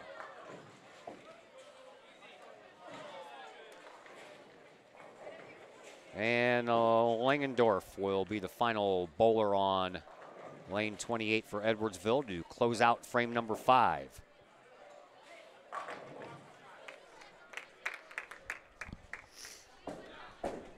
Her ball is on the way, and she will pick up a strike with her effort. And after 5 frames in the book, Collinsville out front 423 to 326. Boys have increased their lead 472 to 325 as they are in the middle of the 6th frame of their 2nd match. Ashley Thillman moves over to lane 28 now for Collinsville. Halfway through this 2nd match, Collinsville won the 1st match 656 to 857. And Thillman starts off with a strike. So she had the first 2 strikes and the last 2 strikes sandwiched in between a couple of splits that she could not pick up. Thillman had the high game, by the way, in that first matchup, a 214. Her and Crystal Buckman were the only bowlers over 200 in that first match. Buckman had a 208. Brandy Stewart leaves that 7 pin, standing on 28.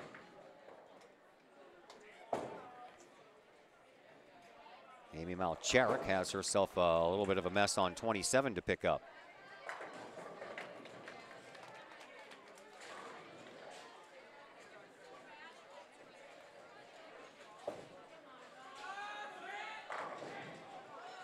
Now a little bit of a lane problem on lane 28. So we have to wait for the tech to come out here and take care of that. So in the meantime, we will pay some bills. We'll be back in just a moment here with some more Collinsville Kahok, Lady Kahok Bowling on the Kahok Sports Network. Hi, Purple and White fans. This is Dan Mode, class of 19. I'm with New American Funding. Myself and New American Funding are proud sponsors of Kahok Athletics. 618-973. Agape in Collinsville. Cafe Agape serves up delicious sandwiches, burgers, steaks, pulled pork, and the Collinsville favorite, the steak and onion sandwich. Cafe Agape has weekly lunch and dinner specials with pork steak Wednesdays, meatloaf Thursdays, and fish every Friday. Cafe Agape also offers catering service, and you can get Cafe Agape delivered now through the To-Go delivery app. Cafe Agape is open Monday through Friday from 11 to 7, and they're located at 703 St. Louis Road in Collinsville, or call 345-CAFE. That's 345-2233. Technical issues are taken care of. We are back underway as we are in the 6th frame of match number 2 here between Collinsville and Edwardsville. On the girls' side, that's who we're covering today. The boys are here too. They're playing and they're winning.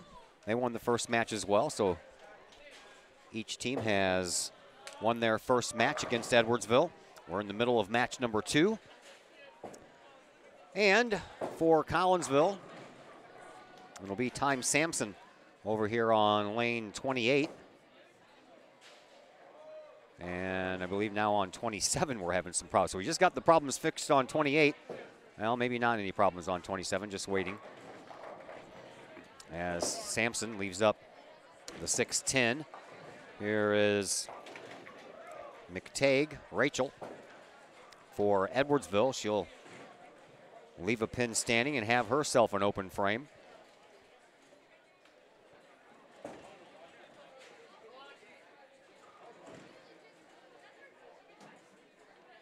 Sampson on 28, trying to pick up this 6 and this 10 pin.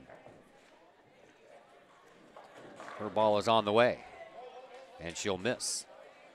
Didn't have an open frame until the very last frame in that first match. Now she has 3 here in this match. Here is Sahuri, and she knocked them all down with a little force. Crystal Buckman over on 28.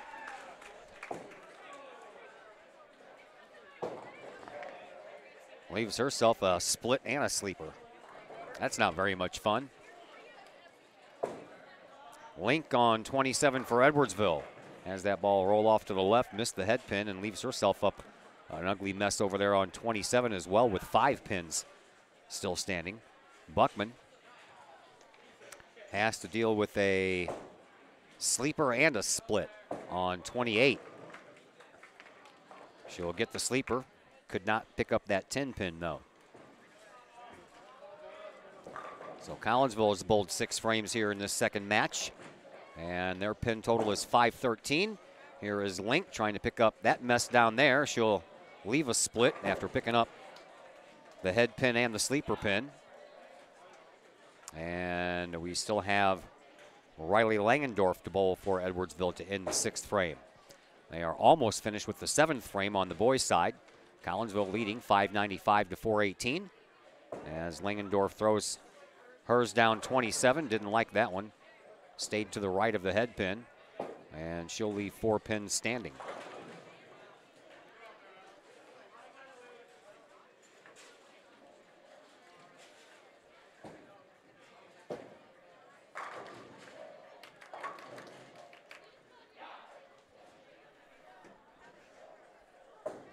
Langendorf ready to go as we end the 6th frame.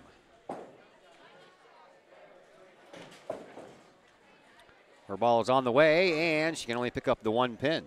So after 6 frames in the books, Collinsville up 513 to 399 for Edwardsville. We'll switch lanes and get frame number 7 underway.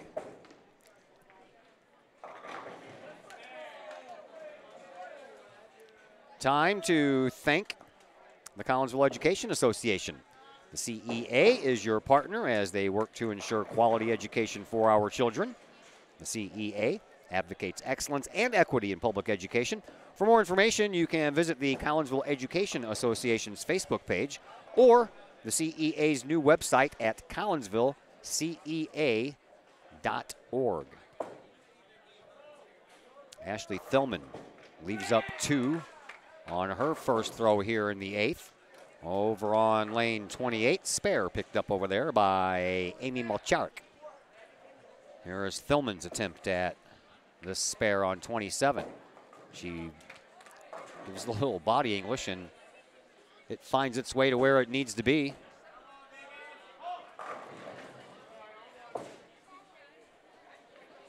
Rachel McTagg for Edwardsville on 28 picks up a strike. Here is Brandy Stewart on 27 for Collinsville. She does the same.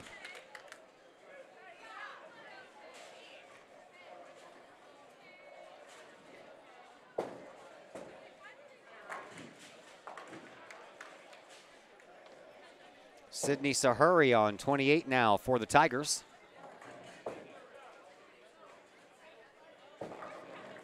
Leaves 2. Caitlin Ennis for the Lady Kahawks on 27. Leaves 1.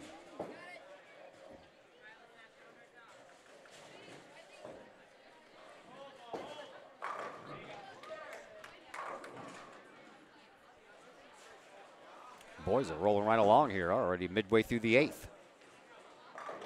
Sahuri will pick up her 6'10 spare. And now Caitlin Ennis trying to pick up this 4-pin. She will.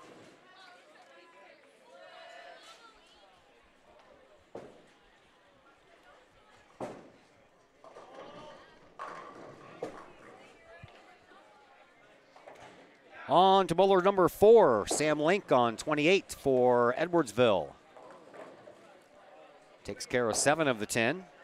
And Time Sampson on 27 here for the Kahawks.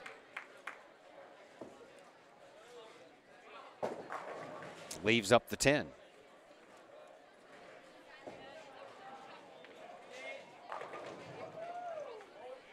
Well, some of you are probably watching what's going on over here on 26, man. These boys are shoving that ball down that lane with some speed. There is Link on 28 trying to pick up her spare. That didn't happen. Time Sampson on 27 trying to pick off that 10 pin back there in that right corner. She will take care of that as we are down to our 5th bowlers here. That would be Riley Langendorf for Edwardsville on 28. She'll leave up 1. And then Crystal Buckman over here on 27 for Collinsville.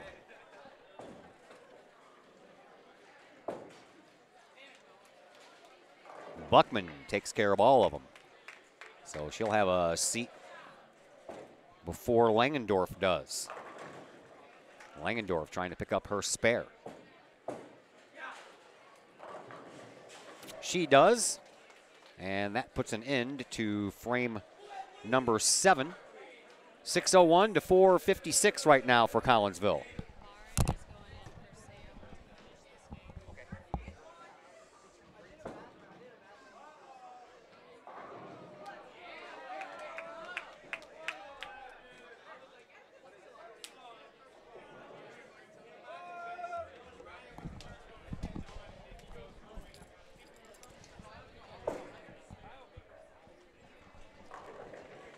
Down 27. Amy Malcharik leaves a split. Here is Ashley Thillman. And Thillman takes care of all of them. We have a switch up here as we begin the 8th frame. Sam Link, the number 4 bowler for Edwardsville, will have a seat, and Marin McSparron, the senior, will come in. Here's Brandy Stewart for Collinsville on 28, and she'll take care of all of them as well. Back-to-back strikes here for the Kahawks to begin the 8th frame. Amy Malcharik on 27 with a whale of a split to pick up. That was close, but that ends up going behind the 10 pin. So she'll leave an open frame. Here is Caitlin Ennis now for Collinsville on 28. She'll leave up 3. Rachel McTagg for the Tigers on 27 will not leave up any.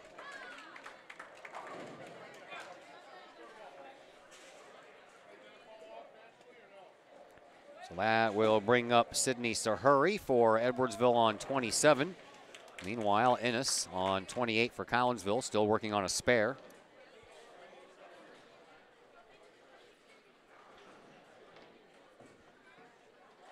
Sahuri first. She'll leave up 1.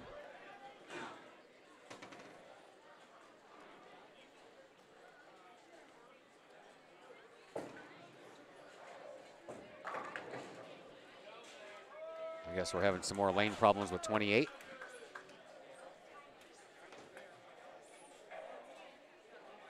Sahuri on 27 for Edwardsville will finish up with a spare.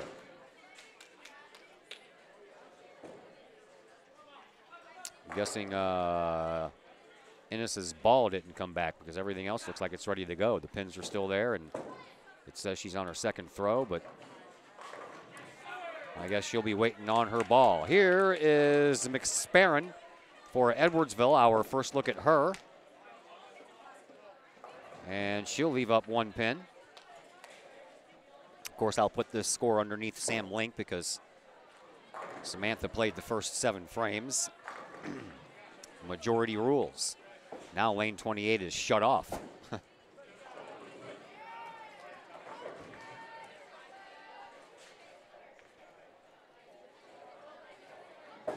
McSparron on 27. Oh, lets it fly and throws it into the gutter. Now we're ready to go on 28. Caitlin Ennis trying to pick up this spare. And boy, that almost fell into the gutter. It stayed up and missed that front pin, got the other 2. And now Riley Langendorf, the 5th and final bowler for Edwardsville, readies herself on 27 as soon as the young man on 26 gets through. And then it'll be Time Sampson on 28 for Collinsville. Langendorf wipes out the left side, leaves up the right.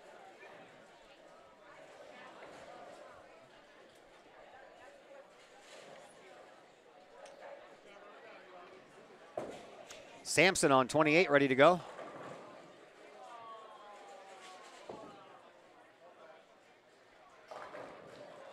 Leaves up 2. Langendorf picks, ooh, that pin whipped right around that 10 pin. Thought that was for sure a spare. Did not happen.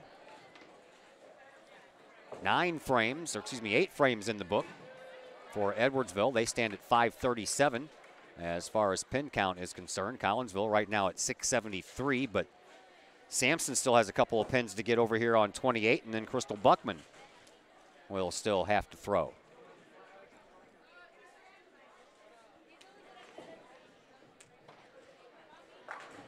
Sampson takes care of her spare.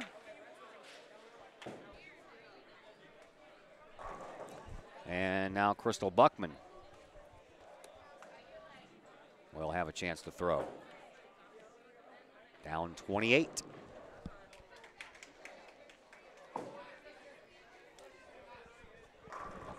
Strike for Buckman. So we are through 8. Collinsville up 695 to 537.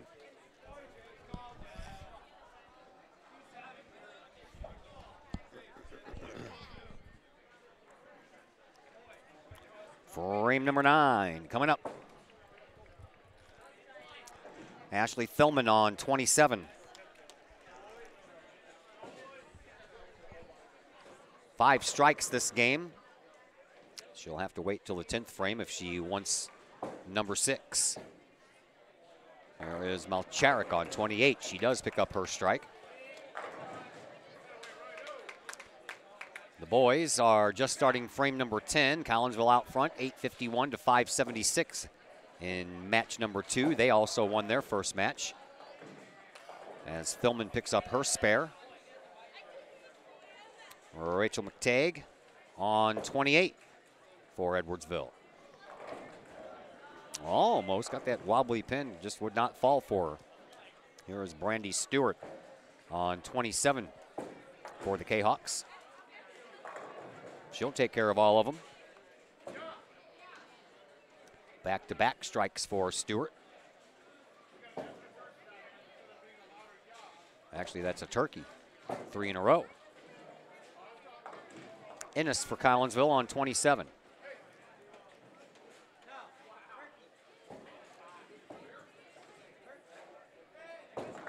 And she picks up a strike. McTagg could not take care of her spare on 28. So Collinsville will extend their lead.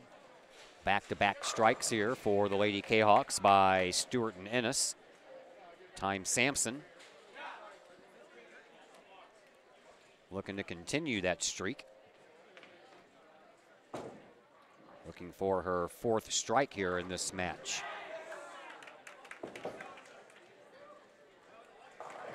And there it is. In a little bit of an unconventional way, but nevertheless effective. Here is Sahuri on 28 now for Edwardsville. She'll leave up the 10 pin.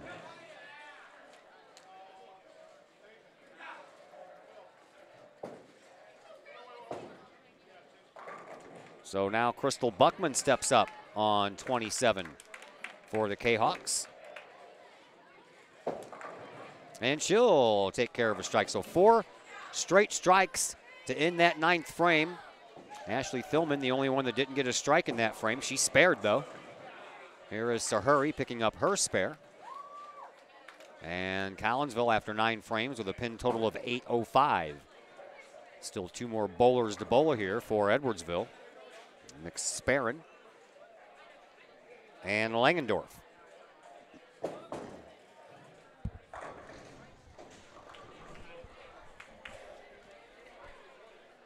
First, McSparren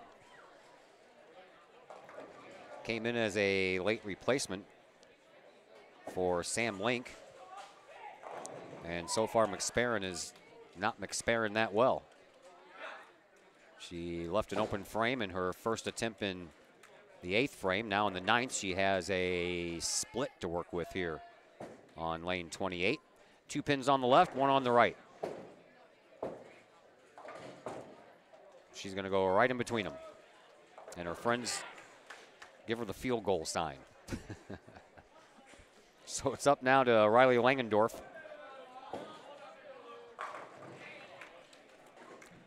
Langendorf,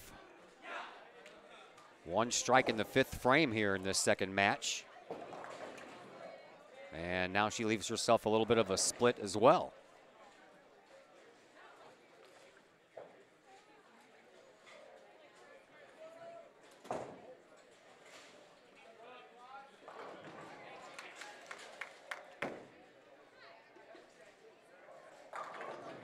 Langendorf ready to go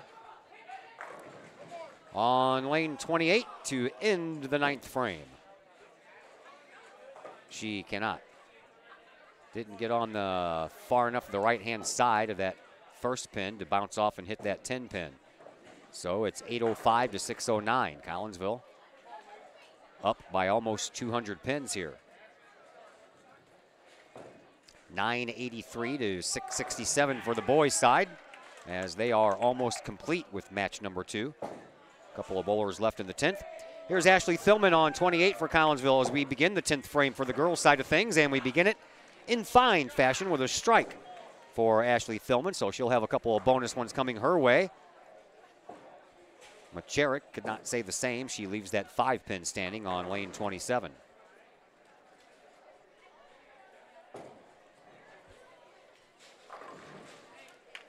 Thilman, first bonus try. Leaves up the 1 and the 2.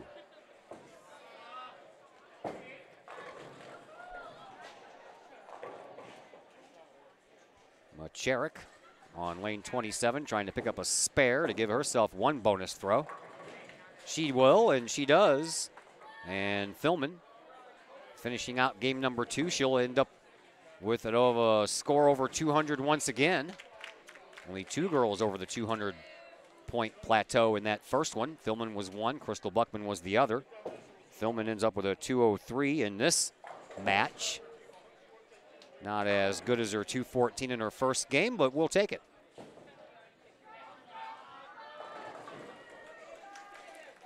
Brandy Stewart on 28 for Collinsville.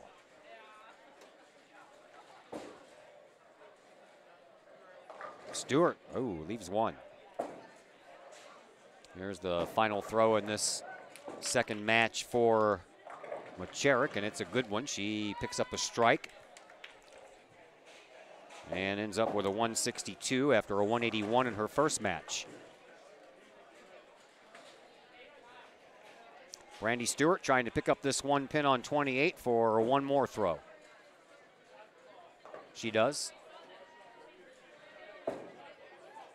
Here is McTague for Edwardsville on 27. She'll leave that 10 pin standing.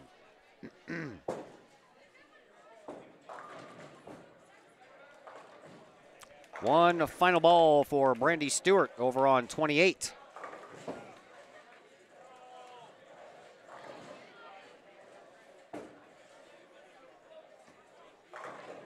Nicely done. Brandy Stewart picks up a strike to end the game and ends up with a 214. So she matches Ashley Thilman's first match with a 214. It's a high five from head coach Sean Hay, and that brings up Caitlin Ennis now on 28. Ennis leaves up 3.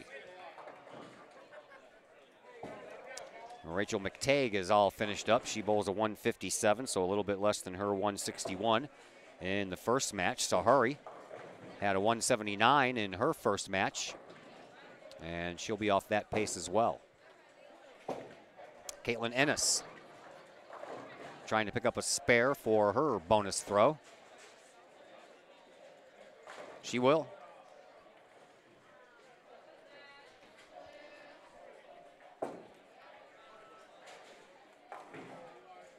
And Sahari picks up her spare as well. So each one of the number 3 bowlers for Edwardsville and Collinsville will have a bonus throw here at the end. First up, Caitlin Ennis.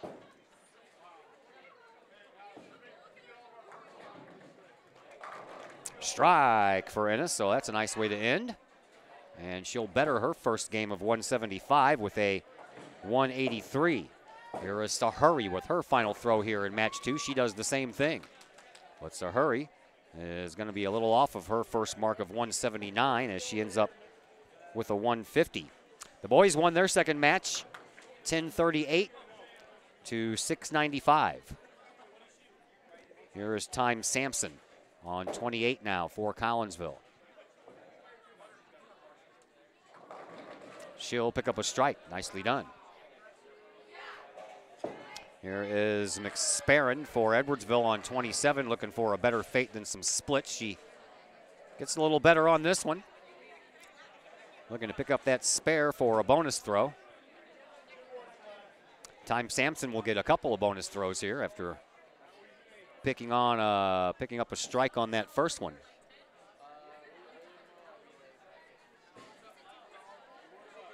So the boys have already won 2 matches. They're guaranteed of a win here tonight. Girls are trying to accomplish the same thing. Here is McSparron, and she does pick up that spare.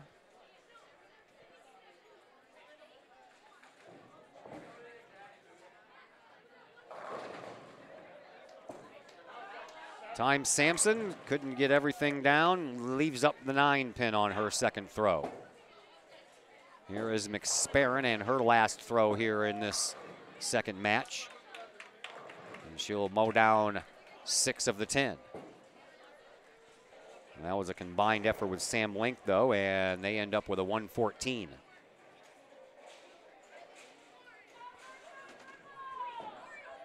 One more throw for Sampson here in this 10th frame, match number 2.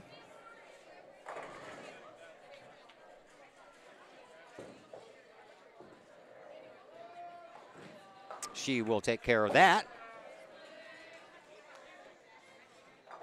And time will end up with a 193, so she betters her first mark of 178. Here is Riley Langendorf, who had a 177 her first time out. And she will not make it that far this go-around. She's at a 117 right now. Has a split to pick up for a spare. Here's Crystal Buckman, who bowled a 208 her first time up. She won't make it that far as well, as she starts off this 10th frame with a 150.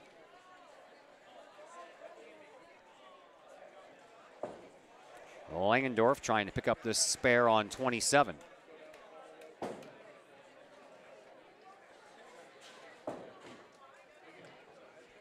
She cannot. So Langendorf will end up with a 117. A good 60 pins off of her first mark.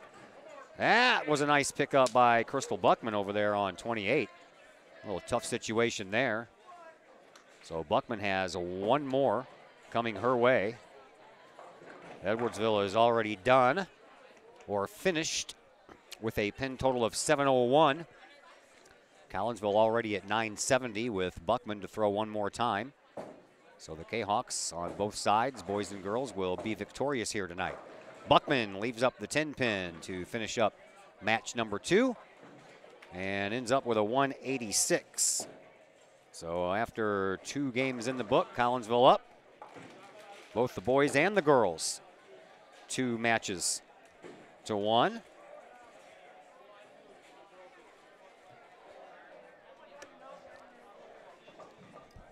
Oh.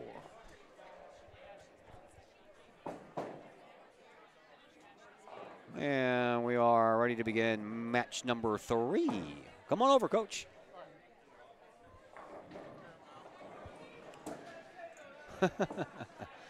Joining us now is Collinsville head coach Sean Hay. Both your teams are on quite the rolls here tonight, Coach. Yep, they're doing pretty well. Talk to me. I don't want to harp on the same people all the time, but man, Ashley Thillman's impressive, and she didn't even bowl that well the second game. Right, she had she was what? She had one open, and yeah, it was a split. So yeah, and that was the only reason that she had an open was because it was a split. Right, she's always been a pretty decent spare picker, but she's really stepped up her game this year. Brandy Stewart stepped up her game after a 181 in the first match. She went up to a 214, so that was nice to see that big rebound. For sure, and staying clean helps with the scores. That's for sure. What's the mindset of these girls going in? Do they think they can challenge anybody? Oh, absolutely. And the whole thing is same with the boys, is just have fun. Get out here and have a good time. And if you fall a little short but you're trying your best, it's okay. Yeah. But the truth is by relaxing and keeping everything nice and easy, the ball comes off your hand a lot better. Rolling off your hand better equals more strikes. Even if you're not exactly 100% accurate, especially on a house shot, if you just get it off your hand in a good roll, you got a good chance to carry it. So no changes either on this one? Actually, I brought in Ethan Gardner. He's coming in number 5. Yeah. And Eli has moved up to number 4. Alex Dowell comes out. Yeah, the boys are over there throwing. I'm keeping an eye on lane 26 over here while I'm watching the girls, man. These guys are throwing, and I mean, they're throwing some good ones down there. Well, one of the things that we work on in practice and our system that we use is all about relaxation, getting everything as smooth as possible. You'd like to think that, if you tense up and muscle up, that you're going to throw the ball harder. No. It's actually just the opposite. As long as everything flows smoothly, you'll get the ball speed you need, and you'll get all the rev rate you need. All right, Coach, thanks for the visit. We'll talk to you afterwards. Sure, thanks. Thank you. Head coach Sean Hay of both the boys and the girls, so we will step aside for just a moment. And we will we'll keep the camera on everything so you can see what's going on, and I'll fill you in on everything when I get back from a little bit of a break here. So we'll be back in just a minute here on the Kahok Sports Network.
Once again, welcome back to Camelot Bowl here in Collinsville. I'm Todd Duke, and once again, we are always glad that you're with us here on the Kahok Sports Network. Third and final match coming up between Collinsville. Over on 28, leaves herself 4 pins, and a little bit of a split there with that 1 pin and the 10 pin still standing, but also the 2 and the 4 running along the left-hand side after that 1 pin.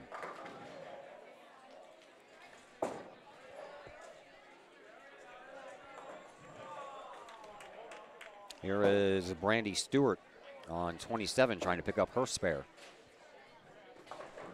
She can't. She leaves that 10 pin standing there. Here is McTagg, and she'll take care of the 3 on the left, but can't get to that 10 pin.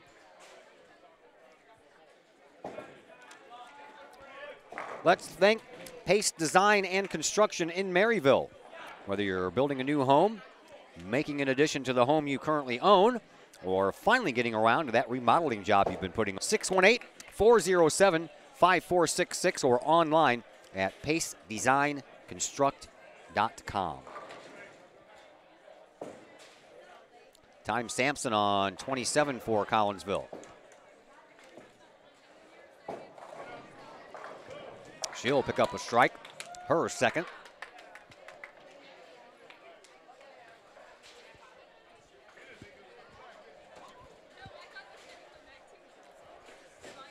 Back-to-back strikes for Sampson to start off this third and final match. Here is McSparron over on 28, excuse me, for Edwardsville. She'll leave up the 10 pin. Crystal Buckman on 27 for Collinsville. She'll take care of all of them. Back-to-back strikes to end this second frame here for the Kahawks. McSparron. Down lane 28 trying to pick up that 10 pin, and she will. And that'll bring in our first look, probably my first look because I was in the boys' room. Ashley Keedy, freshman for Edwardsville on lane 28.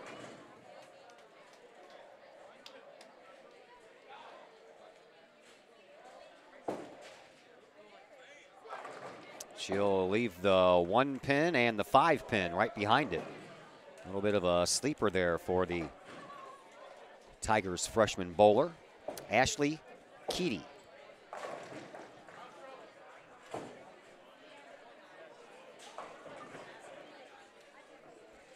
Keedy becomes the last bowler here in frame number 2. Trying to inch a little bit closer to Collinsville. Kahawks have a pin total of 146 after 2 frames. Here is Keedy, and she'll take care of that sleeper spare. So 146 to 134. Tigers find themselves down by 12 after 2 frames. We'll switch sides. Switch lanes.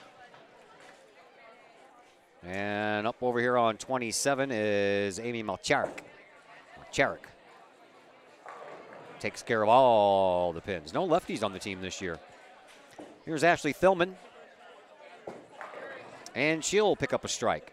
Strike, spare, strike for Ashley to start off this third and final set.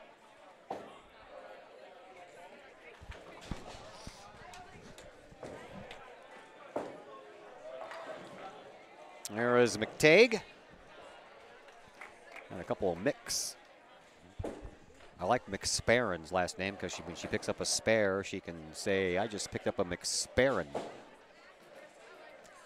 Yeah, that's why I'm continue working for a living. Wasn't very good as a comedian.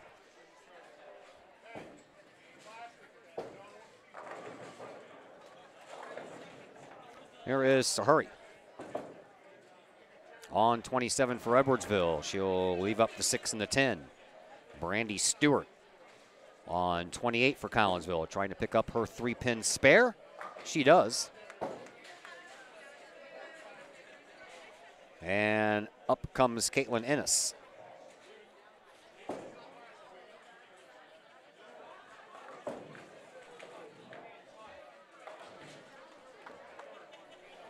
Ennis lets it fly on 28. And another strike. Back to back for the young Kahok sophomore, Caitlin Ennis.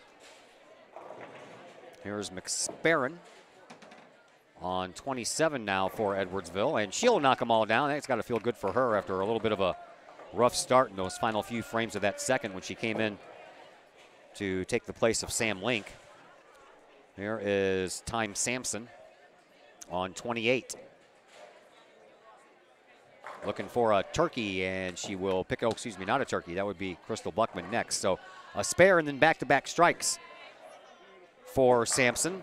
Here is Keedy on 27 for Edwardsville. She'll take care of everything except that 7-pin. Crystal Buckman steps up on 28 now for Collinsville.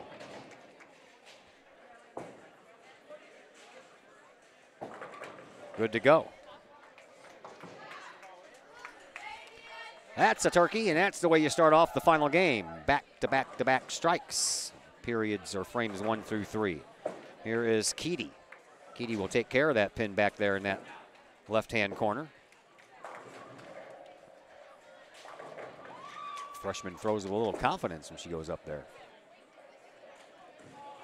So back to the top we go. Frame number 4 we go. And after 3 complete frames, Kahawks up 246 to 233. Here is Ashley Thillman on 27. She gives it that body English. Looks like a little bit of a twist move there from back in the 50s, chubby checker style. That wasn't a good throw for, well, Cherrick, as that one goes into the gutter. It happens sometimes, though. I have been known to do that myself. Thillman trying to pick up her spare, does so.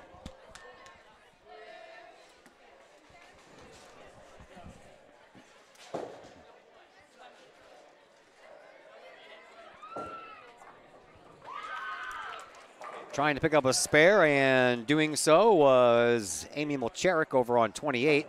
After that gutter ball, she needed to get all 10 of them down, and she does just that. Here's Brandy Stewart now for Collinsville on lane 27. And she'll take care of all of them.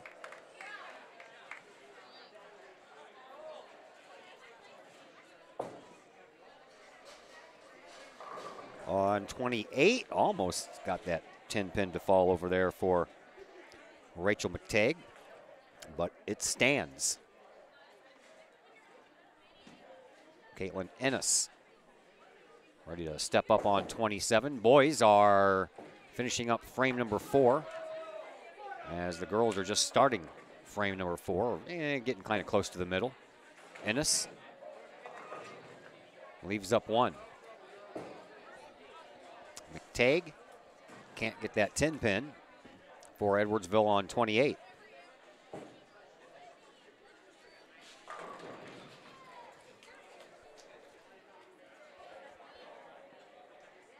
Caitlin Ennis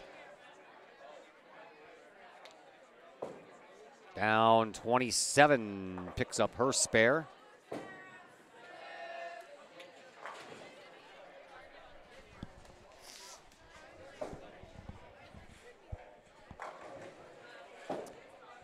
And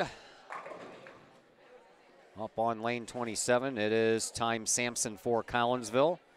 Lane 28 will feature Sydney Sahuri for Edwardsville after Sampson throws, and Sampson picks up another strike. Now she has a turkey. I was just a little early with the last one.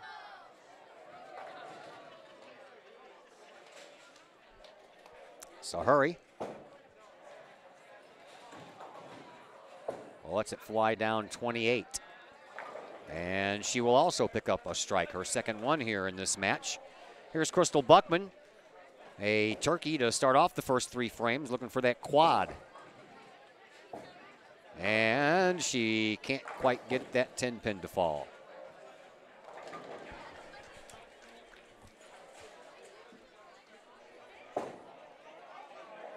McSparron on 28 for Edwardsville. She'll take care of another strike. That's back-to-back strikes for her. 3 strikes in this match. She had a spare in frame number 2 as Crystal Buckman picks up a spare here in frame number 4. And now Ashley Keedy will end frame number 4 for all bowlers. Here on lane 28, either with 1 throw or 2, and she'll have to make it 2. She got some speed on that ball.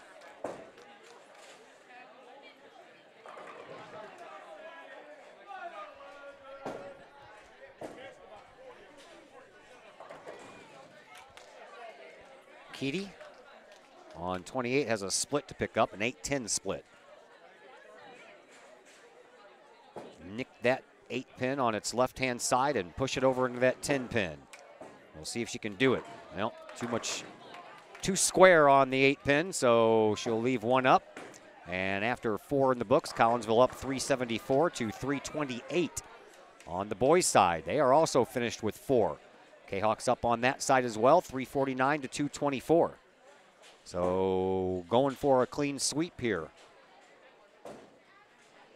Looks like the girls' JV game getting ready to move into the 10th frame. That's too far away. I can't see any scores, so that's why I haven't been giving you updates on the JV side of things.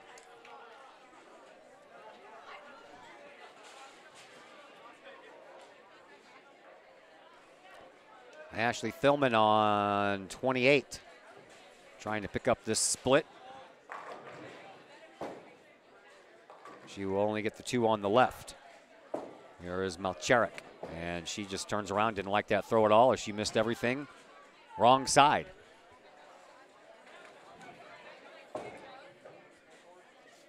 So Brandy Stewart now for the Kahawks on lane 28. Another strike for Stewart. Back to back.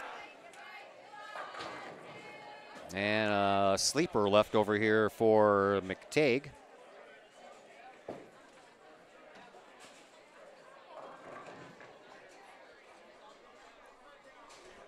Ennis on 28 for Collinsville.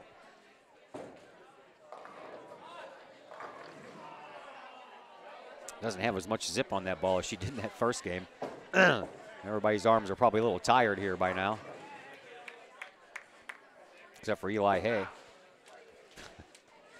Oh, just past the left-hand side. It was a sleeper anyway, so it might have got the 1, but wouldn't have got the second one for McTague. And now Ennis trying to pick up her spare on 28. Oh, throws it into the gutter.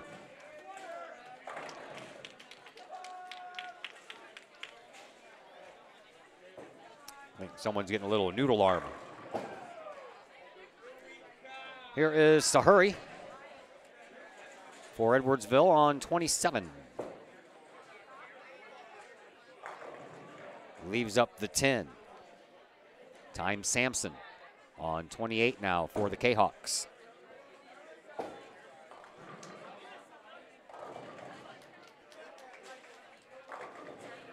Leaves up the 10 also. So Sahuri on 27 trying to take care of her 10 pin. She does. And then Time Sampson will try to take care of her 10 pin on 28.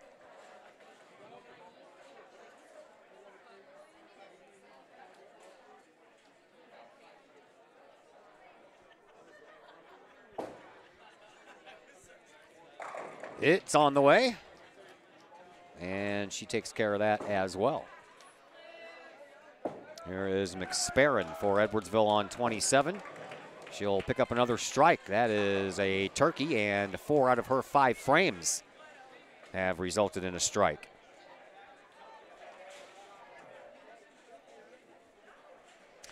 Crystal Buckman on 28. Takes care of 7 of the 10.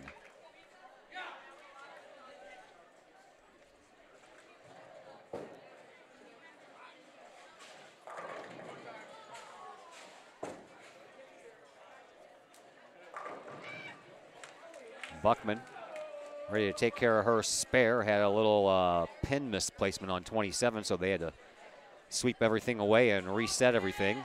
And that is what Ashley Keedy is waiting for. Crystal Buckman down 28. Picking up her spare on that attempt, and it's a good one.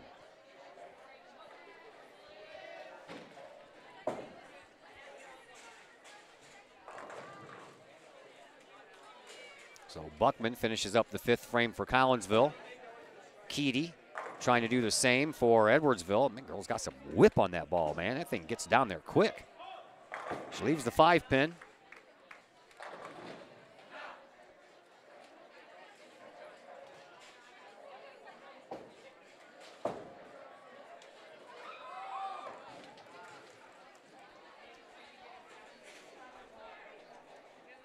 And now Keedy going for that 5-pin to end the 5th frame. Oh, just passed to the right. So after 5 in the books, Kahawks up 472 to 411. We begin frame number 6.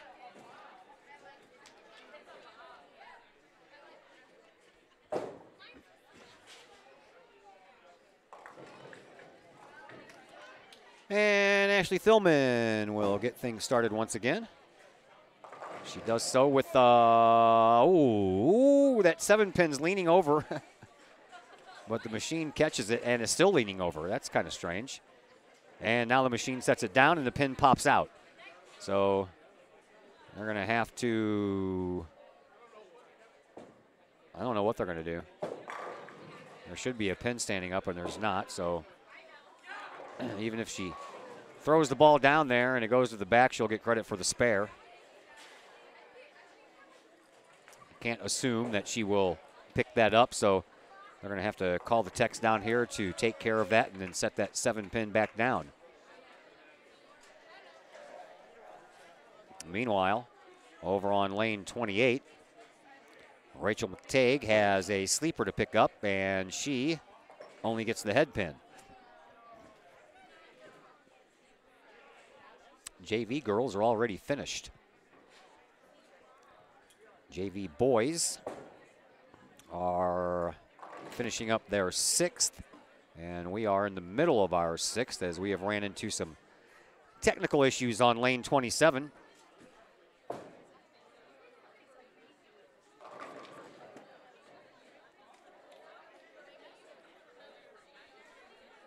So while we are trying to figure out that problem, we'll step aside for just a minute and we'll continue our coverage of Lady Kahawk bowling here on the Kahawk Sports Network in just a moment. All Pro Tees is your place for custom apparel for your school, business, sports team, and more. All Pro Tees offers a variety of services and options, and they'll walk you through that process step by step. They pride themselves in being a local Collinsville business, and they specialize in helping their clients promote and grow that business, all with custom apparel. All Pro Tees, right across the street from Kahok Stadium. Online at allprotees.com or call 344-2200. Pack Mail, locally owned and operated by Ryan Combs. Pack Mail can ship anything, anywhere. They treat you like a neighbor because you are a neighbor. Pack Mail offers shipping materials and containers, private mailboxes, as well as climate-controlled self-storage. Visit Pack Mail, 407 Beltline Road in Collinsville. Online, weshipstlouis.com or call 346-4884.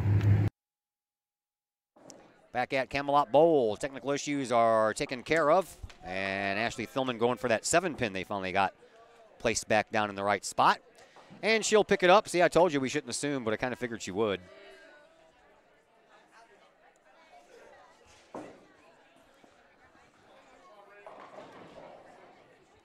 So, well, that will bring up Brandy Stewart. Stewart picks up a strike. Not that far behind. We only fell behind by one bowler. That's a turkey, by the way, for Stewart.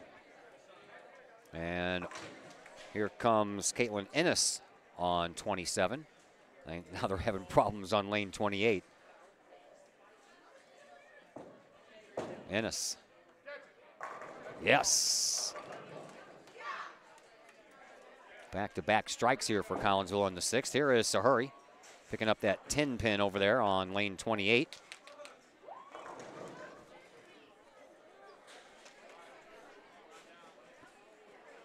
Boys are just beginning frame number 7, actually a couple bowlers into frame number 7. And the Kahawks are up 621 to 426. Here is Time Sampson on 27 for Collinsville, and she gets them all to fall. That's the body language, I'm telling you, man. It's the body language. 4 strikes in this 3rd and final match for Sampson thus far. As McSparron, down 28, leaves half of them. Here is Crystal Buckman for Collinsville on 27, and she'll knock down 8 of the 10.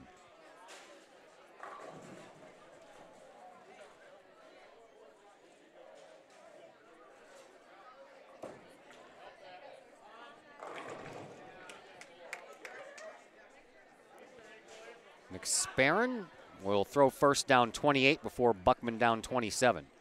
Nobody now to the right of the girls on 28, so they will no longer have to wait for bowlers on that side to get finished. Here is Crystal Buckman as McSparron leaves 1 up. Buckman does not. So Ashley Keedy becomes the final bowler here in frame number 6 between Collinsville and Edwardsville. She'll leave up 4.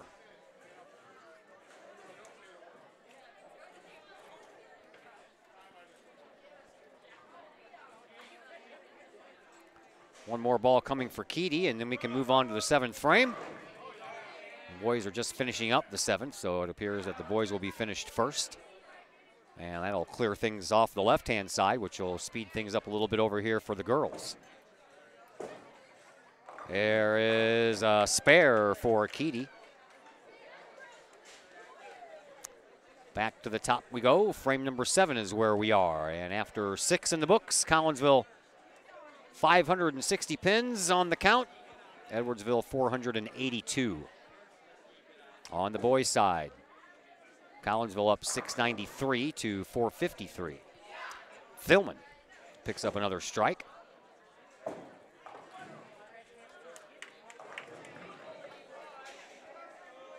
Malcharik tried to, but left 1 pin up.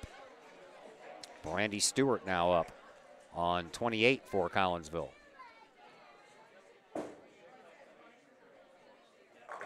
She follows the Thilman strike with 1 of her own. And for Stewart, that's 4 in a row now. And, oh, just past that pin for Malcharik. She leaves an open frame. Here is Caitlin Ennis for Collinsville. Leaves a little bit of a split.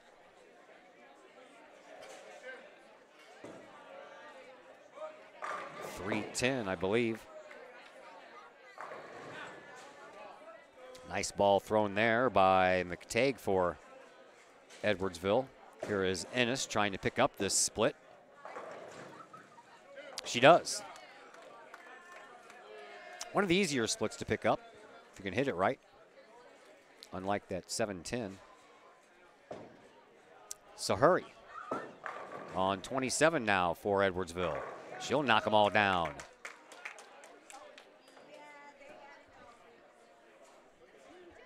Time Sampson on lane 28 for Collinsville.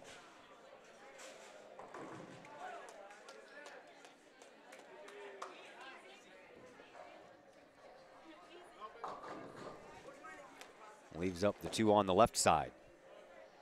McSparron. Down 27 for the Kahok, or excuse me, for the Tigers. She'll take care of that one. She has 5 strikes here in this, her first full match. She came in the 8th frame of the last match. Knocked off a little rust and picked it up from there. So here is the freshman Ashley Keedy. Keedy on 27 for Edwardsville.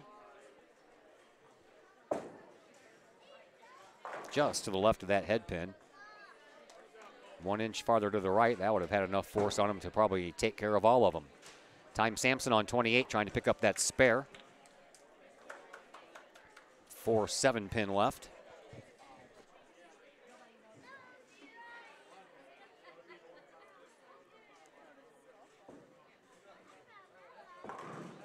Sampson's ball on the way, and she does pick up the spare. Keedy trying to pick up the 3-pin spare in front of her on 27. One of those is a sleeper pin. She'll take care of that one, but left the other one sitting there. Crystal Buckman steps up on 28 now for Collinsville. Last bowler of this 7th frame.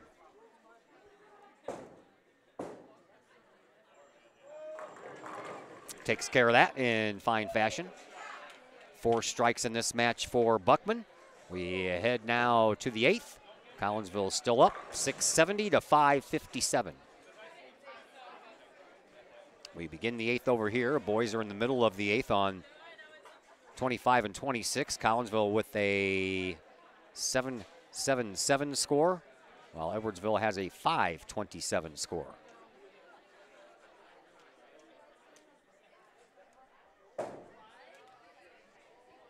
Here is Ashley Thillman for Collinsville, the only girl thus far who has 2 200 games here this afternoon, and she starts that off with a strike. I like that little twist she does at the end there. Picks up that back foot.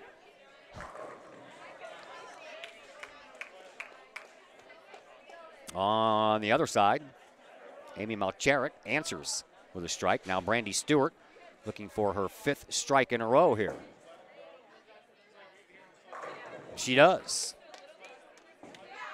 5 in a row.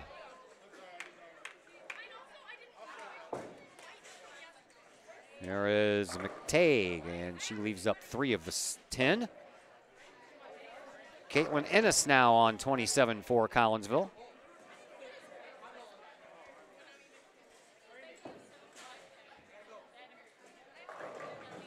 Leaves up that 6 and that 10. McTague on 28 now for Edwardsville, trying to pick up her 3-pin spare. She can't. Both pins wrapped right around the one that's left standing there. Ennis will now try to pick up her 2-pin spare on 27.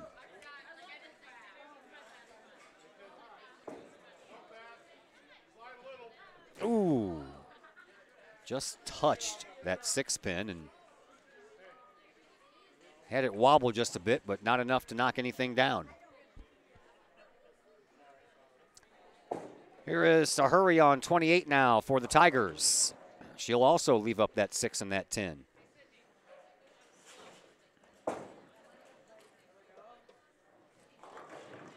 Time Sampson ready on 27. Boys are just finishing. Matter of fact, they just have finished up the 8th. No, one more throw. Here is Sampson's throw down 27, and she picks up a strike. Back-to-back strikes for the Collinsville senior.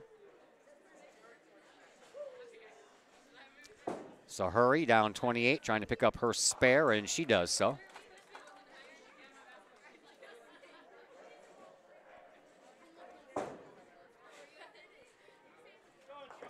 That ball down 26 ends the 8th for the boys.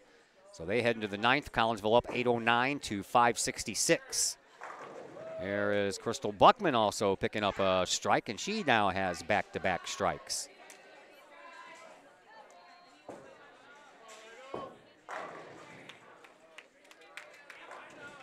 McSparron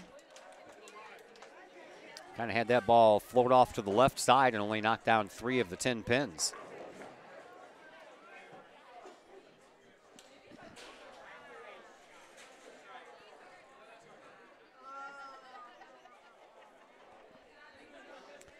So McSparron has one more throw, and then Ashley Keedy will finish up the 8th frame for both teams.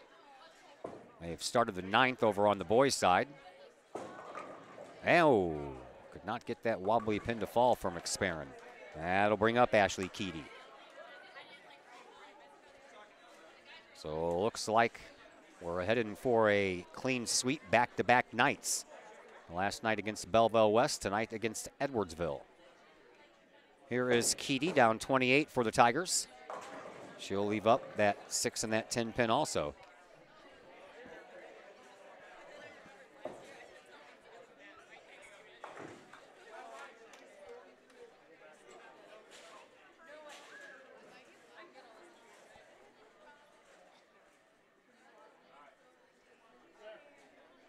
Ashley Keedy, the freshman bowler for Edwardsville, on 28, ending the the 8th frame. And she ends it with a spare. So after 8 in the books, Collinsville up 776 to 633.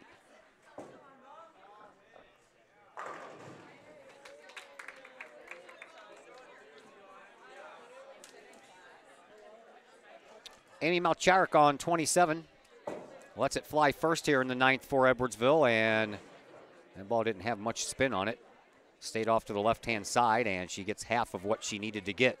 Here is that nice little twist move there by Ashley Thillman, and she picks up another strike. She now has a turkey. Brandy Stewart right behind her, looking for a double turkey, looking for her 6th strike in a row.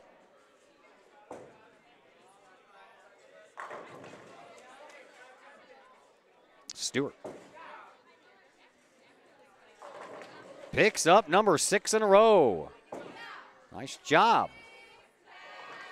And a nice job, too, by Malcharik to pick up that ugly spare she left for herself on 27.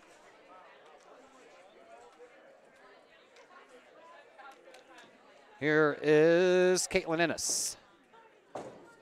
Ennis gets a strike as well. First 3 bowlers for Collinsville here in the 9th have hit pay dirt. Thillman, Stewart, and Ennis. Here is McTague now for Edwardsville, down 27. And she picks up a strike. It's a strike brigade going on right now. Strike Fest 2018. Yep, see, still not funny.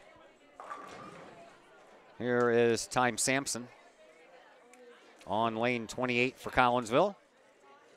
And back-to-back strikes for the Collinsville senior. Sydney Sahuri on 27 for Edwardsville. Man, another strike. More and more strikes we throw, the faster this goes, huh? Here's Crystal Buckman down 28 for Collinsville to end the 9th for the Kahawks. And she does so with a strike. She has a turkey. That's her 2nd turkey here in this 2nd match. She had one to start the game. There is McSparron now for Edwardsville.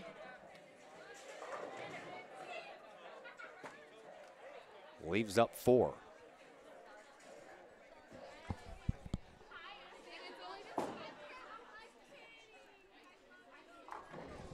Boys are getting ready to head into the 10th frame. One more throw, and they will. On the girls' side, we have 3 more, maybe. You know, we have at least 2. Here's McSparron trying to pick up that spare. She does so. And it'll be up to Ashley Keedy now, who could end the 9th frame with 1 throw or 2. So it looks like the boys and the girls are going to finish right about the same time now. The boys head to the 10th. And the girls head to the 10th. Boys are up 905 to 633. Girls are up 896 to 713. Both teams have went into the 10th frame. We begin the 10th frame with Collinsville on lane 27 here on the girls' side of things, and it'll be Ashley Thillman, who has herself a turkey to work on. First throw in the 10th frame, not a strike. She'll leave up 2. Here is Amy Malcharik, down 28 for Edwardsville. She will take care of her strike and have a couple of extra bonus throws. Thillman trying to pick up this spare to pick up 1 extra throw. She will.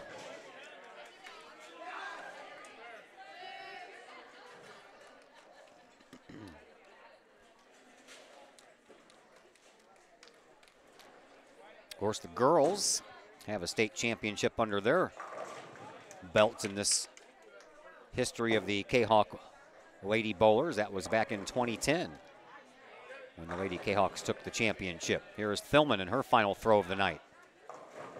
Can't get just the 6 and the 10 left. So Thilman ends up with a 202. The only girl to go over 200 in all 3 matches.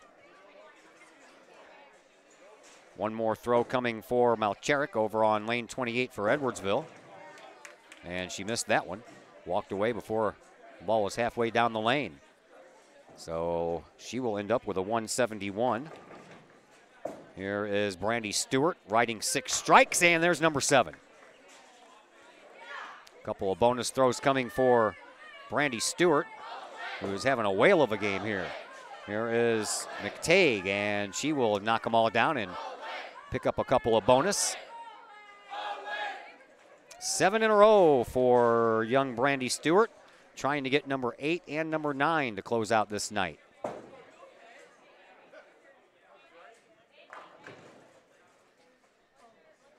Stewart.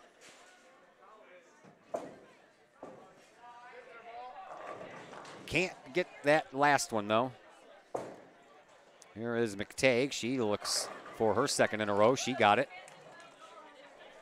Brandy Stewart's still going to have a whale of a score here.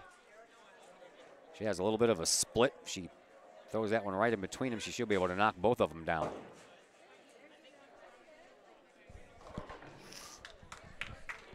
Stewart ready to go on 27. She does go right in between them. Takes care of both of them. That's a stellar game there for the Collinsville sophomore, Brandy Stewart, who ends up with a 244. And meanwhile, McTague is finished with 3 straight strikes and ends up with a 172. That's her highest game of the 3. Here is Ennis for Collinsville, and she can't get that 7-pin to fall.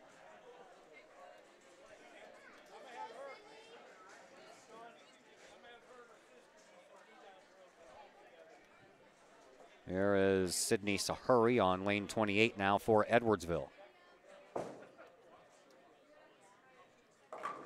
She'll take care of all but 2 and leave herself a little bit of a split. Caitlin Ennis just has to get that 7-pin to give herself a bonus throw. She does, and she will.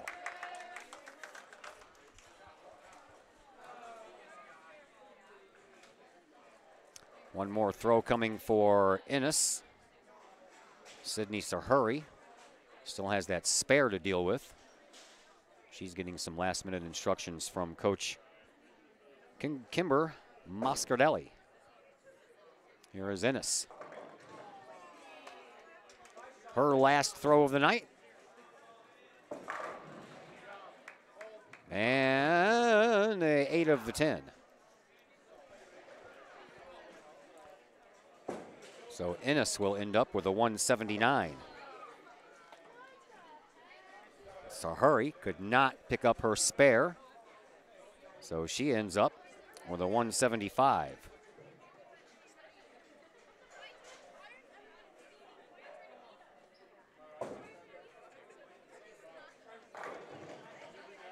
No one for Edwardsville has broken the 200 mark tonight. We're down to the 4th bowlers. Boys are down to their 4th bowlers as well. Here is Time Sampson on 27 for the Kahawks. She has 2 in a row and make that 3. She picks herself up a turkey. A couple of bonus throws here coming up in the 10th, and she will end up over 200 for the first time today. McSparron leaves up the 7 and the 4 over on the left-hand side on lane 28.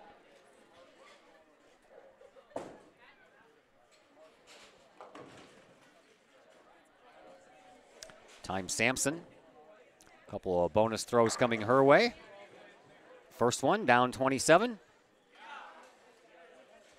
is on the way.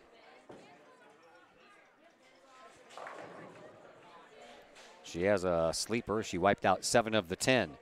Here is McSparron trying to pick up her spare on 28. She's not. It'll go into the gutter. And McSparron will be finished for the night with a 177. Boys are down to their final bowlers. Here's Ashley Keedy, who is the final bowler for Edwardsville, on 28. She'll leave up 4. Time Sampson on 27. Trying to pick up a spare on her last throw, and she can't get that sleeper. But Sampson does get a pretty good score there of 235.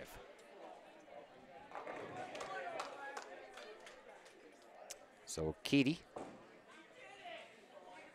trying for her spare on 28 before Crystal Buckman will finish up things on 27. And Keedy can only get 2 of the 4, so she will end up with a 194, closest one to 200 on her team tonight. Crystal Buckman has a strike, and she now has 5 in a row, I believe. Yep.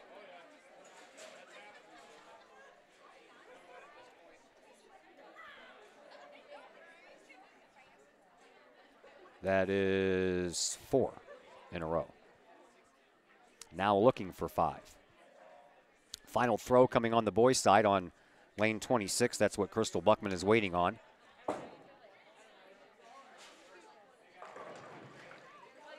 Collinsville, the boys will win 1066 to 739.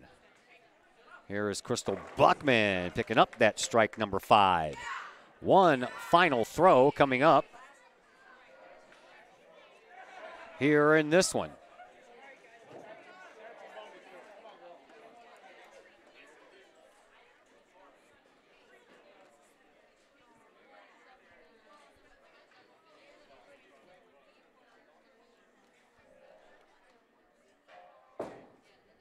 And the final throw of the night is a strike, and Crystal Buckman ends up with 6 straight strikes to end this game, and she ends up with the team high of 254, overtaking her teammate Brandy Stewart's stellar performance in that game by 10 pins. So Collinsville victorious on both sides, and actually that score would have beat the boys 1,114 to 840.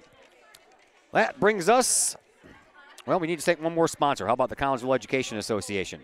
The CEA is your partner as they work to ensure quality education for our children. The CEA advocates excellence and equity in public education. For more information, you can visit the Collinsville Education Association's Facebook page. Joining us now as we transition into the Chiropractic Works postgame show is Collinsville head coach Sean Hay. Coach, very good showing by both the boys and the girls here tonight. Yeah, the girls, that's obviously their high game of the season so far. I know it's been short, but anytime you shoot 1,100, that's a good day. I was thinking the same thing. I saw the score. I'm like, you know what? They could have beat the boys. And they did. They definitely did. All right, so we talked about Ashley Thillman for a little bit. Let's talk about Brandy Stewart. Wow, that was a great game for her. She had 6 in a row there before she faltered on that very last one in the 10th frame. But, man, a 244 is a pretty stellar performance for a sophomore. Absolutely. Well, last year she popped a 289 at a tournament, so she's always capable. But, yeah, she's, again, what's really helpful about these girls is almost all their games are really simple and easy, and you just make sure they stay in play, and they'll be able to put up scores like that. All right, and then you had I was getting ready to give Brandy Stewart the high score of the game, Yep. And then all of a sudden Crystal Buckman comes in and whips off 6 straight strikes to end the game and ends up with a 254. Yep, that's right. She had 9 strikes that whole game, so she had a little three-frame spot in the middle where she kind of lost the shot a little bit. She made a little bit of adjustment and got back after it. I told you I wasn't going to talk about Ashley, but she was the only girl that ended up with all 3 games in over 200. Yeah, she's been very consistent. She hasn't bowled under 200 in match play so far. So, I mean, this is our second match, but she still has been staying right there. And you got all these girls, all 5 of them played all 3 games. So do you get a little worried there toward the end about a little rubber arm going on there after a while? Not at all. They practice all the time, so that kind of thing, it just it generally isn't an issue. And again, our system is all about staying relaxed and everything. If you're doing it right, you're barely using the muscles. I mean, it's more getting your body in a good position so you don't have to work so hard. And so our whole system is predicated on not overexerting yourself. Courtney Bear and Mackenzie Hunter did not get in on the action today, so I know that you don't probably like to do that all the time because these girls need to stay sharp as well, so For sure. they're going to see some action later on? Mackenzie was bowling the JV a little bit today, and then Courtney Bear actually has a little bit of shoulder problems right now, and so we've been without her pretty much since the tournament on Saturday. So she had a little bit of shoulder problems going into where she kind of complained, so she's getting checked out by the doctor, and hopefully everything's all right there. All right. Well, thank you very much for the visit. I really enjoy this. I got you guys on the boys' side against Belleville West right here on the 6th of December, so that'll be next week. Oh, and they're going to be looking for revenge. Oh, I'm sure they will be. House. They're going to come in hot. Yeah. Thank you, sir. Appreciate it. Thanks a lot. All right. That is Coach Sean Hay of both the boys and the girls Kahawks bowling teams, as both of them are victorious here tonight. As we do, welcome you into the Chiropractic Works post-game show. Chiropractic Works in Collinsville, owned and operated by Dr. Chris McCluskey. He and his crew are focused on helping as many people as possible live high-quality lives, all through chiropractic care and wellness. You can visit Dr. McCluskey at Chiropractic Works in Collinsville, 410 Regency Center, just off of the Beltline Road in Collinsville. Call 343-3602 or online at chiropracticworkscollinsville.com. I'll put a wraps on things here in just a moment on the Kahok Sports Network.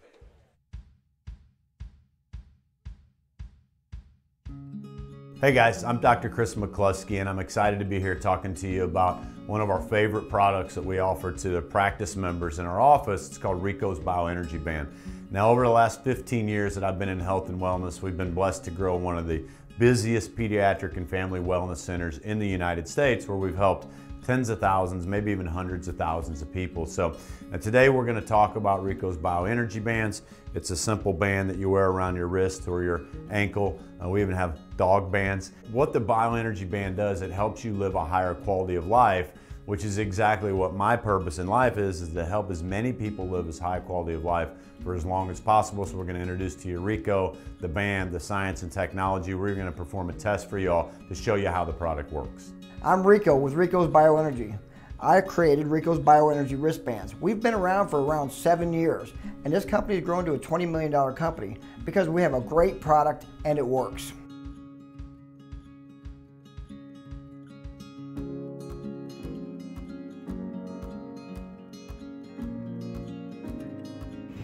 Mike's Automotive in Collinsville.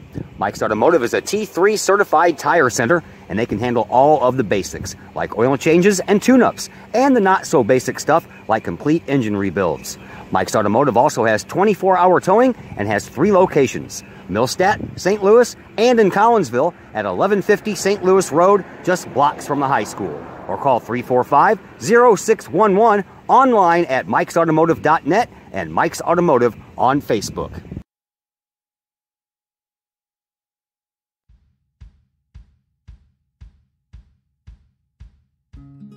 Hey guys, I'm Dr. Chris McCluskey, and I'm excited to be here talking to you about one of our favorite products that we offer to the practice members in our office. It's called Rico's Bioenergy Band. Now, over the last 15 years that I've been in health and wellness, we've been blessed to grow one of the busiest pediatric and family wellness centers in the United States, where we've helped tens of thousands, maybe even hundreds of thousands of people. So today we're going to talk about Rico's Bioenergy Bands. It's a simple band that you wear around your wrist or your ankle. We even have dog bands. What the Bioenergy Band does, it helps you live a higher quality of life, which is exactly what my purpose in life is to help as many people live as high quality of life for as long as possible. So we're going to introduce to you Rico, the band, the science and technology. We're going to perform a test for y'all to show you how the product works. I'm Rico with Rico's Bioenergy. I created Rico's Bioenergy wristbands. We've been around for around 7 years, and this company has grown to a $20 million company because we have a great product and it works.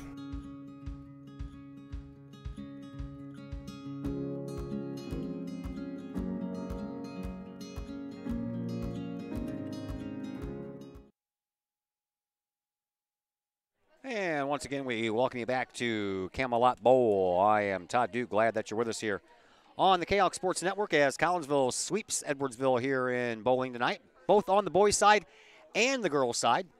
The boys took care of sweeps with a 1,077 to 660 win in the first match, 1,038 to 695 in the second match, and 1,066 to 739 in the third match. The girls broke 1,000 once, and they saved the best for last. They won the first game 756 to 857, won the second matchup 979 to 701, and then really came alive there in that final matchup 1,114 to 840. Crystal Buckman ended up with the game high score of 254, and that 254 propelled her to a series high of 648, just in front of Brandy Stewart, who ended up with a 639. Ashley Thillman was the only bowler here tonight on the girls' side that had all three of her matches end over 200 at a 214, a 203, and a 202. Brandy Stewart stepped it up there in that last game as she bowled a 244, but Crystal Buckman and her 6 straight strikes to end that final frame, that final matchup, and 9 strikes altogether in that final matchup, ends up with a 254. So that is going to do it here from Camelot Bowl for tonight. Our next live stream action comes your way tomorrow from Edwardsville. Girls basketball action. That's right. We get our first look at your Lady Kahawks and Coach Billy's team after they took second place in the Nashville tournament. We'll be at Edwardsville. Game time is set for 7:30. Of course, that all depends on the length of the junior varsity game, so we'll be on the air around 7:10, somewhere around there. And until then, my name is Todd Duke. Everyone, have yourselves a fantastic evening.